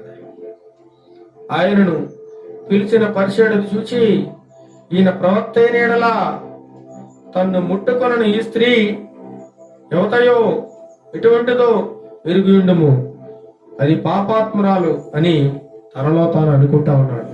యేసుప్రభు వారు ఈ లోకంలో జీవిస్తున్న క్రమంలో ఒక పరిచయుడు ఆయన్ని భోజనానికి పిలిచినప్పుడు ఆయన వెళ్ళి ఆ భోజనానికి అక్కడ ఇంట్లో కూర్చున్నప్పుడు ఒక పాపాత్ముల స్త్రీ వచ్చి, ఒక పాపం చేసే స్త్రీ, ఆమె సమాజంలో వెలివేయబడింది, పాపం చేసింది. ఆయన దగ్గరికి వచ్చి ఏడ్చుచూ దుఃఖిస్తూ కన్నీళ్లు కార్చుతూ ఆ కన్నీళ్లు ఆ పాదాల మీద వేసి ప్రభు పాదాల మీద కన్నీళ్లు పడేలాగా ఏడుస్తూ తన తలతో శుభ్రం పాదాలన్నీ తుడిచేసి అత్తరు పోసిందండి. ఎంతో ప్రేమిస్తుంది యేసు ప్రభువారిని. ప్రభువారిని రక్షించు, నేను పాపిని అని విలపిస్తూ ఉంది. అప్పుడు ప్రభువారు అది చూచి ఏమన్నారు చెప్పండి? ఇది పాపాత్ములైన అని తనలో తాను అనుకుంటాం. అప్పుడు ఆ పరిచయుడు అనుకుంటాడు, ఏంటి ఈ దరిద్రాలు, ఈ నీచమైన ఈ పాపాత్మురాలు యేసుప్రభు మా ఇంటికి వచ్చి యేసుప్రభు మీద ఈ విధంగా అత్తరపుడు పగలగొట్టి ఆయన ముద్దు పెట్టుకుంటుంది ఏంటి పాదాలని అని చెప్పి తనలో తాను అనుకుంటున్నాడు. ఇది యేసుప్రభు వారు విని, సీమోను నీతో ఒక మాట చెప్పవాలని ఉన్నానని చెప్పు ప్రభు వారు. బోధకుడా చెప్పు అంటే యేసు ఏమంటాడంటే, అప్పు ఇచ్చి ఒకరికి 2 మనుషులుండని, వారిలో ఒకడు 500 దేనారములు మరి ఒకడు 50 దేనారములను వచ్చి ఉండెను. అప్పు తీర్చే వరకు వారి యొద్ద అప్పు తీర్చుటకు వారి యొద్ద ఏమీ లేకపోయాను కనుక అతడు వారిద్దరిని క్షమించను. కాబట్టి వీరిలో ఎవడో అతనిని ఎక్కువగా ప్రేమించునని అతనితో అడిగాను. చెప్తా ఉన్నాడు పెద్దతో. సీమోను, ఒక వ్యక్తి ఎంత ఇచ్చారంట? 500 దేనారములు ఒకడు బాకీ ఉన్నాడు, ఇంకొకడేమో 50 దేనారముల బాకీ ఉన్నాడు. ఆ అప్పిచ్చినోడు ఏం చేశాడంటే వీళ్ళిద్దరిని కూడా క్షమించి విడిచిపెట్టేశాడు. అయితే వీళ్ళిద్దరిలో ఎవరిని ఎక్కువగా క్షమించినట్టు అని అడిగినప్పుడు అందుకు సీమోను అంటున్నాడు, అతనికి ఎక్కువ ఎవరిని క్షమించను వాడే అని నాకు తోచుతున్నదని చెప్తా ఉన్నాడు. నీవు సరిగ్గానే తెలుసుకున్నావు సీమోను అని చెప్పి ఆ స్త్రీ వైపు తిరిగి, సీమోను ఇట్లా ఈ స్త్రీని చూచున్నావా? నేను నీ ఇంటిలోనికి రాగా నీవు నా పాదములకు నీళ్లు ఇయ్యలేదు, కానీ ఈమె తన కన్నీళ్లతో నా పాదములను తడిపి తన వెంట్రుకలతో తుడిచాను. నీవు నన్ను ముద్దు పెట్టగలేదు, కానీ నేను లోపలికి వచ్చినప్పటి నుంచి ఈమె నా పాదములు ముద్దు పెట్టుకున్నట మానలేదు. నువ్వు నూనెతో నా తల అంటలేదు, కానీ ఈమె నా పాదములకు అత్తరు పూసాను. ఈమె విస్తారముగా ప్రేమించింది నన్ను, కాబట్టి ఈమె విస్తార పాపములన్నీ కూడా క్షమించబడినవి. చూడండి ప్రియులారా, నువ్వు ఎంత ఘోర పాపమైనా సరే, నువ్వు ఎన్ని విస్తారమైన పాపములు చేసినప్పటికీ కూడా ప్రభువు దగ్గరికి వచ్చి ఆయన్ని ప్రేమిస్తూ నీ పాపాలను ఒప్పుకుంటూ విడిచిపెట్టి ఆయన్ని గోజాడి వేడుకున్నట్లయితే నిన్ను క్షమించేవాడు. విస్తార పాపాలు క్షమిస్తారండి దేవుడు, విస్తార పాపములు. రోమిలికి రాసిన పత్రిక 3వ అధ్యాయం 23వ వచనం చదవండి, ముగించుకుందాం. రోమా 3:23. ఏ భేదములు లేదు, అందరూ పాపం చేసి దేవుడు అనుగ్రహించి మహిమను పొందలేకపోతున్నారు. ఏ భేదము లేదండి, ఏ భేదము లేదట. అందరూ పాపులే, అందరూ పాపం చేశారు ఈ లోకంలో. ఎవడ కూడా నేను నీతిమంతుడిని అని చెప్పే అధికారం ఎవ్వడికి లేదు. నేను పరిశుద్ధుడిని, నేను ఏ దోషము చేయలేదు అని ఏ సేవకుడు కానీ ఏ విశ్వాసి కానీ చెప్పడానికి సరిపోడు. అలా ఒకవేళ అన్నాడంటే అబద్ధికుడు. ఇక్కడ వాక్యం సెలవుస్తుంది, ఏ భేదంలో లేదు, అందరూ పాపం చేసి దేవుడు అనుగ్రహించే మహిమను పొందలేకపోతున్నారు. ఈ లోకంలో పాపంలో పడి అనేక మంది నశించిపోతా ఉన్నారు. ప్రతి ఒక్కరూ జన్మతః పాపలము, కర్మతః పాపము, పుట్టుకతోనే పాపం సంక్రమించింది. మన పనుల ద్వారా, మన క్రియల ద్వారా ఇంకా పాపాన్ని వృద్ధి చేసుకుంటూ ఉన్నాం మనం అనేక సార్లు. అదే రోమిలికి రాసిన పత్రిక 6వ అధ్యాయం 23వ వచనం చదవండి. 6వ అధ్యాయం 23వ వచనము. ఏలయనగా పాపం వలన వచ్చి జీతము మరణము, అయితే దేవుని కృపావరము మన ప్రభు అయిన క్రీస్తు యేసునందు నిత్య జీవము. చూడండి ప్రియులారా, పాపం వలన వచ్చి జీతం అయితే మరణమే. నిజానికి ఆ వ్యభిచార స్త్రీ పాపం చేసింది కాబట్టి మోషే ధర్మశాస్త్ర ప్రకారం రాళ్లు కొట్టి చంపడము కరెక్టే కదా? కరెక్టే. ఆమె పాపం చేసింది కాబట్టి ఆ పాపాన్ని శిక్ష అనుభవించవలసిందే. కానీ ఇక్కడ మాట్లాడి అయితే దేవుని కృపావరం ఆమె పట్ల ఉంది ప్రియులారా. దేవుని కృపావరం ఉంది.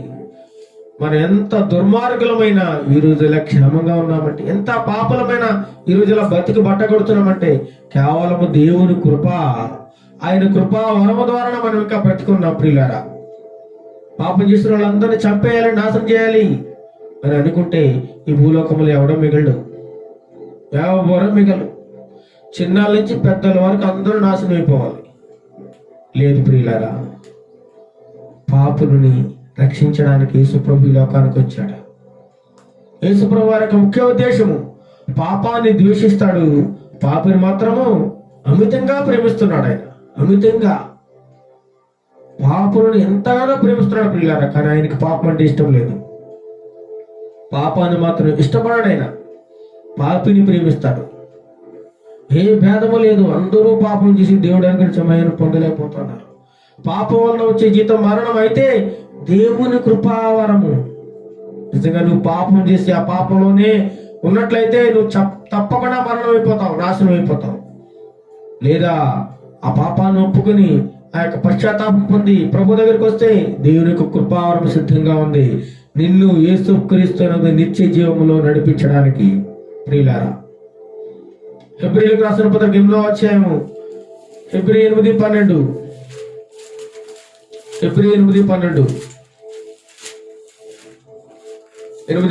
చదవండి త్వరగా. నేను వారి దోషముల విషయమై దయ కలిగి వారి పాపములను ఇకను ఎన్నడను జ్ఞాపకము చేసుకొనను. చూడండి, నేను వారి దోషముల విషయమై, ఎవరైతే పాపములు దోషములు చేస్తూ నేరములు చేస్తూ ఉన్నారో, నేను వారి దోషముల విషయమై దయ కలిగి వారి పాపములను ఇక్కడ ఎన్నడను జ్ఞాపకం చేసుకుని ప్రభు వారు సెలవిస్తా ఉన్నారు. వ్యభిచారం చేసిన స్త్రీతో దేవుడు అంటున్నాడు, నేను నిన్ను ఏమీ అనని బిడ్డ, ఇక మీదట నువ్వు ఏ పాపము చేయకు, నీతిగా బ్రతుకు, నిజాయితీగా బ్రతుకు, కష్టపడి బ్రతుకు అని ప్రభు వారు సెలవిస్తాడు. ఆయన దయ మన మీద ఉన్నట్లయితే, మన పాపాలు మనం ఒప్పుకున్నట్లయితే ఆయన దయ మన మీద ఉంటుంది. ఇంకా మన పాపాన్ని దేవుడు ఎప్పటికీ జ్ఞాపకం చేసుకున్నాడండి, మొత్తం తుడిచిపెట్టేస్తాడు. చివరిగా 1వ యోహాను రాసిన పత్రిక 1వ అధ్యాయం 9వ వచనం చదువుకుని ముగించుకుందాం. 1వ యోహాను 1వ అధ్యాయము 9వ వచనం, మన పాపములను మనము ఒప్పుకొని ఎడల ఆయన నమ్మదగిన వాడును నీతిమంతుడును గనుక ఆయన మన పాపములను క్షమించి సమస్త దుర్నీతి నుండి మనలను పవిత్రులుగా చేయను. ఆయన నమ్మదగిన వాడు. చూడండి, మన పాపములను మనము ఏం చేయాలట? ఒప్పుకోవాలి. మొట్టమొదట నువ్వు పాపాన్ని ఒప్పుకోవాలి. నువ్వు పాపం చేసావు, ఓకే. ఎంతో ఘోరమైన నేరం చేసావు, ఓకే. నువ్వు తెలిసి చేసినా తెలియక చేసినా తప్పే. పాపమే కాబట్టి నువ్వేం చేయాలి? మొట్టమొదట పాపాన్ని ఒప్పుకోవాలి. ఒప్పుకొని ఏం చేయాలి? విడిచిపెట్టాలి. విడిచిపెట్టి ఏం చేయాలి? ఆయన నమ్మదగిన వాడు, నీతిమంతుడు, నన్ను రక్షించేవాడు యేసు ప్రభు అని చెప్పి నువ్వు ఒప్పుకోవాలి. అలా ఒప్పుకున్నప్పుడు ఆయన మన సమస్త పాపాలను ఏం చేస్తాడట? క్షమించేసి సమస్త దుర్నీతి నుండి మనల్ని ఏం చేస్తాడు? పవిత్రులుగా, పరిశుద్ధులుగా చేస్తాడండి. పరిశుద్ధులుగా చేస్తాడు. ఎవరైతే యేసు ప్రభువు దేవుడని ఒప్పుకొని తన పాపాలన్నీ విడిచిపెడతారో వారి యొక్క పాపాలన్నీ కూడా దేవుడు క్షమించేసి ఎప్పటికీ జ్ఞాపకం చేసుకుంటా, ప్రియ బిడ్డ, నేను నిన్ను కూడా ఏమన్ను బిడ్డ, నేను నీకు శిక్ష విధింపను బిడ్డ, నేను నిన్ను రక్షించుకున్నాను, నువ్వు నా ప్రియ కుమారుడు అని చెప్పి ప్రభువారు ఎంతో ఆదరించే వారుగా ఉన్నారు. ప్రియులారా, ఆ సమయంలో యేసు ప్రభు వారి దగ్గరికి ఆ స్త్రీని తీసుకుని రాకపోతే ఆమెను చంపేసి ఉండేవారు. అలా తీసుకురావడం ద్వారా ప్రభు వారు ఆమెను రక్షించుకున్నారు, కాపాడుకున్నారు. వ్యభిచారం చేయకూడదు. పాపం చేయని వాడు మొదట రాయి వేయండి. యేసు ప్రభు దృష్టిలో వ్యభిచారం చాలా తప్పు, నేరమైన పాపం. అది అయినా సరే వీళ్ళు పాపం చేయవారు ఎవరైతే ఉన్నారో రాయివేయండి అన్నాడు. అక్కడ చూస్తే అందరూ పాపం చేసిన వారే.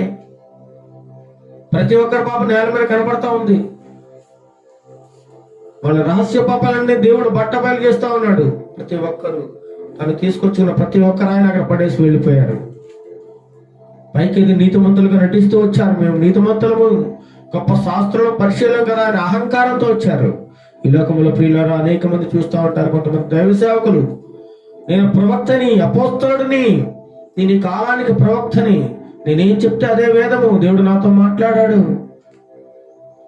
మిగతా వాళ్ళందరూ కూడా పాపులు, నేను ఒక్కడే నీతిమంతుణ్ణి, ఈ కాలానికి నేను ఒక్కడే ప్రవక్తని, మిగతా సేవకులందరూ కూడా ఎందుకు పనికిరాని వారు అని అహంకారంతో, ద్వేషంతో కొంతమంది సేవకులు మాట్లాడడం మనం వింటూ ఉన్నాం. ప్రియ బిడ్డ, తెలుసుకో, ఒక సేవకుడు నువ్వు విమర్శించే ముందు నీ పరిస్థితి నువ్వు గమనించుకో. నీ మీద ఎన్ని నేరాలు మోపబడుతున్నాయో, నీ మీద ఎంతమంది నేరారోపణ చేస్తున్నారో ఒకసారి గమనించుకో. ప్రియ బిడ్డ, ప్రతి ఒక్కరి పాపాన్ని క్షమించడానికి మాత్రమే ప్రభువు ఈ లోకానికి వచ్చారు. ఎవరునూ నీకు శిక్ష విధింపలేదా బిడ్డ? అయితే నేను నీకు శిక్ష విధింపను అని ప్రభువు చూడండి క్షమించి సమస్త పాపాలను క్షమించేశారు. ఆ వ్యభిచారస్తుని రక్షించి ఈ లోకంలో దేవుళ్ళంతా కూడా పాపం చేసేవారే. పాపం చేసిన వారిని శిక్షించడానికి అవతరించారు వారందరూ. కానీ కేవలం యేసు ప్రభు ఒక్కరు మాత్రమే పాపులను క్షమించడానికి భూలోకానికి వచ్చారంట. ప్రియులారా, అట్టి కృపను మనమందరము యేసు ప్రభు ద్వారా పాప క్షమాపణ పొంది, రక్షణ పొంది, మారు మనసు పొంది ఆ నిత్య రాజ్యానికి వారసులుగా ప్రతి ఒక్కరూ సిద్ధపడాలని ప్రభు నామములో మీ అందరికీ మనవి చేస్తూ ఈ వాక్యం అంతటితో ముగిస్తూ ఉన్నాను. ప్రభు మిమ్మల్ని అందరినీ దీవించి ఆశీర్వదించును గాక. ఆమేన్. ప్రార్థన చేసుకుందాం. సర్వకృపానిధి మా ప్రియ పరలోక తండ్రి, నీ యొక్క పరిశుద్ధమైన నామానికి స్తుతులు స్తోత్రాలు చేస్తున్నా ప్రభా. ఇక ఉదయకాల సమయంలో తండ్రి ప్రభా మాతో మీరు మాట్లాడారు ప్రభా. పాపం చేసిన స్త్రీ విషయంలో తండ్రి ప్రభా, వ్యభిచారం చేత పట్టబడిన స్త్రీ విషయాన్ని మాకు గుర్తు చేశారు ప్రభా. ఆమె ఏ విధంగా రక్షింపబడింది, ఆ సమయంలో తండ్రి మీరు లేకపోతే ఆమె రక్షించిపోయి ఉండేది ప్రభా. ఆమెను చంపేసేవారు, నిర్దాక్షిణ్యంగా చంపేసేవారు ప్రభా. మోషే ధర్మశాస్త్రం ప్రకారం ఈమెను చంపాలి, రాళ్ళు రువి, యేసు నువ్వేం చెప్తావు చెప్పు అని నిన్ను బలవంతం చేసినప్పుడు, నీ మీద నేరారోపణ మోపాలని వాడు ఎదురు చూస్తున్నప్పుడు మీరు ఒకటే మాట చెప్పారు తండ్రి ప్రభా, మీలో పాపము లేనివాడు మొట్టమొదట రాయి వేయండి, చంపండి, నేను కాదనడం లేదు. మీలో పాపము లేనివారు ఎవరున్నారు ప్రభా? పాపం లేనివారు అందరూ పాపం చేశారు. లోకంలో ఉన్న ప్రతి ఒక్కరు ఏదో ఒక పాపం, ఏదో విషయంలో తప్పిపోతున్నారు ప్రభా. ఏ భేదములు లేదు, అందరూ పాపం చేసి దేవుడిని గురించి మహిమను పొందలేకపోతున్నారని అపోస్తలుడైన పౌలు తెలియజేస్తున్నారు. నాయన, మేమందరం పాపలము, అయోగ్యులము, అపవిత్రులుగా ఉన్నాం తండ్రి ప్రభా. అయినను నీ ఉచిత కృప చేత, నీ కృపావరము చేత మేము నీతిమంతులుగా, పరిశుద్ధులుగా తీర్చబడుతున్నాం తండ్రి ప్రభా. కేవలము అది మా గొప్ప కాదు, మా ఘనత కాదు, మా క్రియలు ఏమీ కానే కాదు ప్రభా. కేవలం నీ ఉచిత కృప, ఉచిత దయ, నీ దయా సంకల్పం చొప్పున మేము బ్రతుకుచున్నాం నాయన. మీ దయ వలన మా సమస్త పాపాలు కూడా ఇంకెప్పుడు జ్ఞాపకం చేసుకుంటున్నాం ప్రభా. దేవనాయన, మా పాపాలను క్షమించండి, మేము చేసిన దోషములు క్షమించండి నాయన.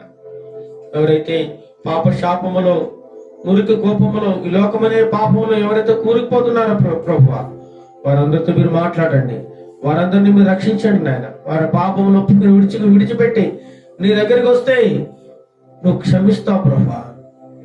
ఎంత ఘోర పాపినైనా నువ్వు రక్షించే దేవుడు నాయన. అటువంటి కృపను మా ప్రియ బిడ్డలందరికీ దయచేయండి. ముఖ్యంగా నాయన, మేము చేస్తున్న పరిచయను దీవించండి, ఆశ్రయించండి, అనేకులకు ఆశీర్వాదకరంగా చేయండి నాయన. అనేకులు రక్షింపడానికి నీ కృప చూపించండి నాయన. నూతనమైన ఆత్మ రక్షించడం నీ కృపలో సహాయంలో దయచేయండి. పరిచయను విస్తరించండి. నీ పరిచయలో బలంగా వాడబడ్డానికి ఒక గొప్ప సాధనములుగా మమ్మల్ని తయారు చేయడం నాయన. అనేక చోట్ల వాడబడ్డానికి నీ కృప చూపించండి. ఎవరు ఏమనుకున్నా, ఎటువంటి సాతాను శక్తులు ఎదురొచ్చినా మేము లెక్క చేయకుండా నీ యందు ధైర్యం కలిగి పౌరుషము కలిగి తండ్రి ప్రభా నీ మీద ఆధారపడి మేము ముందుకు సాగిపోవడానికి నీ కృపా సహాయము మెండుగా దయచేయండి నాయన. ఇతర ప్రియ బిడ్డలందరినీ దీవించండి. దినదినము వాక్యములు అభివృద్ధి చెందడానికి నీ యొక్క భయభక్తుల్లో పెరగడానికి నీ కృపా సహాయము మెండుగా దయచేయండి. నన్ను కూడా జ్ఞాపకం చేసుకోండి, నా కుటుంబాన్ని జ్ఞాపకం చేసుకోండి.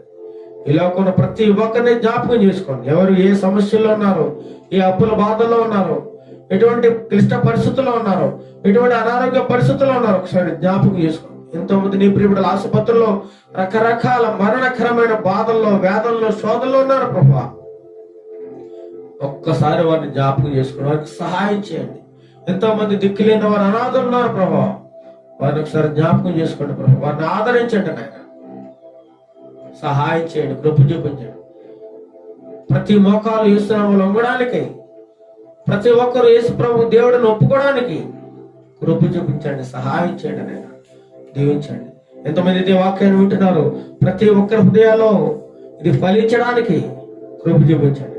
అనేక మందికి ఆశీర్వాదకరంగా ఉండడానికి కృప చూపించండి. అనేకులు రక్షణ పొందడానికి సహాయం చేయమని ఘనత మహిమ ప్రభావం నీకు ఆరోపిస్తూ త్వరలో నాడైన నజరేయుడైన యేసుక్రీస్తు నామములో అడిగి ప్రార్థన చేస్తూ ఉన్నాం తండ్రి. ఆమేన్, ఆమేన్. పరలోక ప్రార్థన. పరలోకమందున మా తండ్రి, నీ నామం పరిశుద్ధపరచబడును గాక, నీ రాజ్యం వచ్చును గాక, నీ చిత్తం పరలోకమందు నెరవేర్చును భూమి మీద నెరవేరును గాక. మాకు కావాల్సిన అనుదినహారం నేడు మాకు తెచ్చి, మా రుణస్తులను మేము క్షమించిన ప్రకారం మనం క్షమించు. మేము శోధనను తగ్గ తప్పించు. ఎందుకంటే రాజ్యము బలము మహిమైన నిరంతరము నీవైనావు తండ్రి. ఆమేన్, ఆమేన్. ఆశీర్వాదము. మన తండ్రి అయిన దేవుని ప్రేమయు, మన ప్రభువైన యేసుక్రీస్తు కృపయు, పరిశుద్ధాత్మ దేవుని యొక్క అన్యోన్య సహవాసం ఇప్పుడును ఎల్లప్పుడూ సదాకాలము మాకందరికి, దీనబిడ్డలందరికీ, ప్రపంచానంతటికి తోడేయుడు నడిపించును గాక. ఆమేన్, ఆమేన్. ప్రభు నామములో మీ అందరికీ వందనములు తెలియజేస్తున్నాను.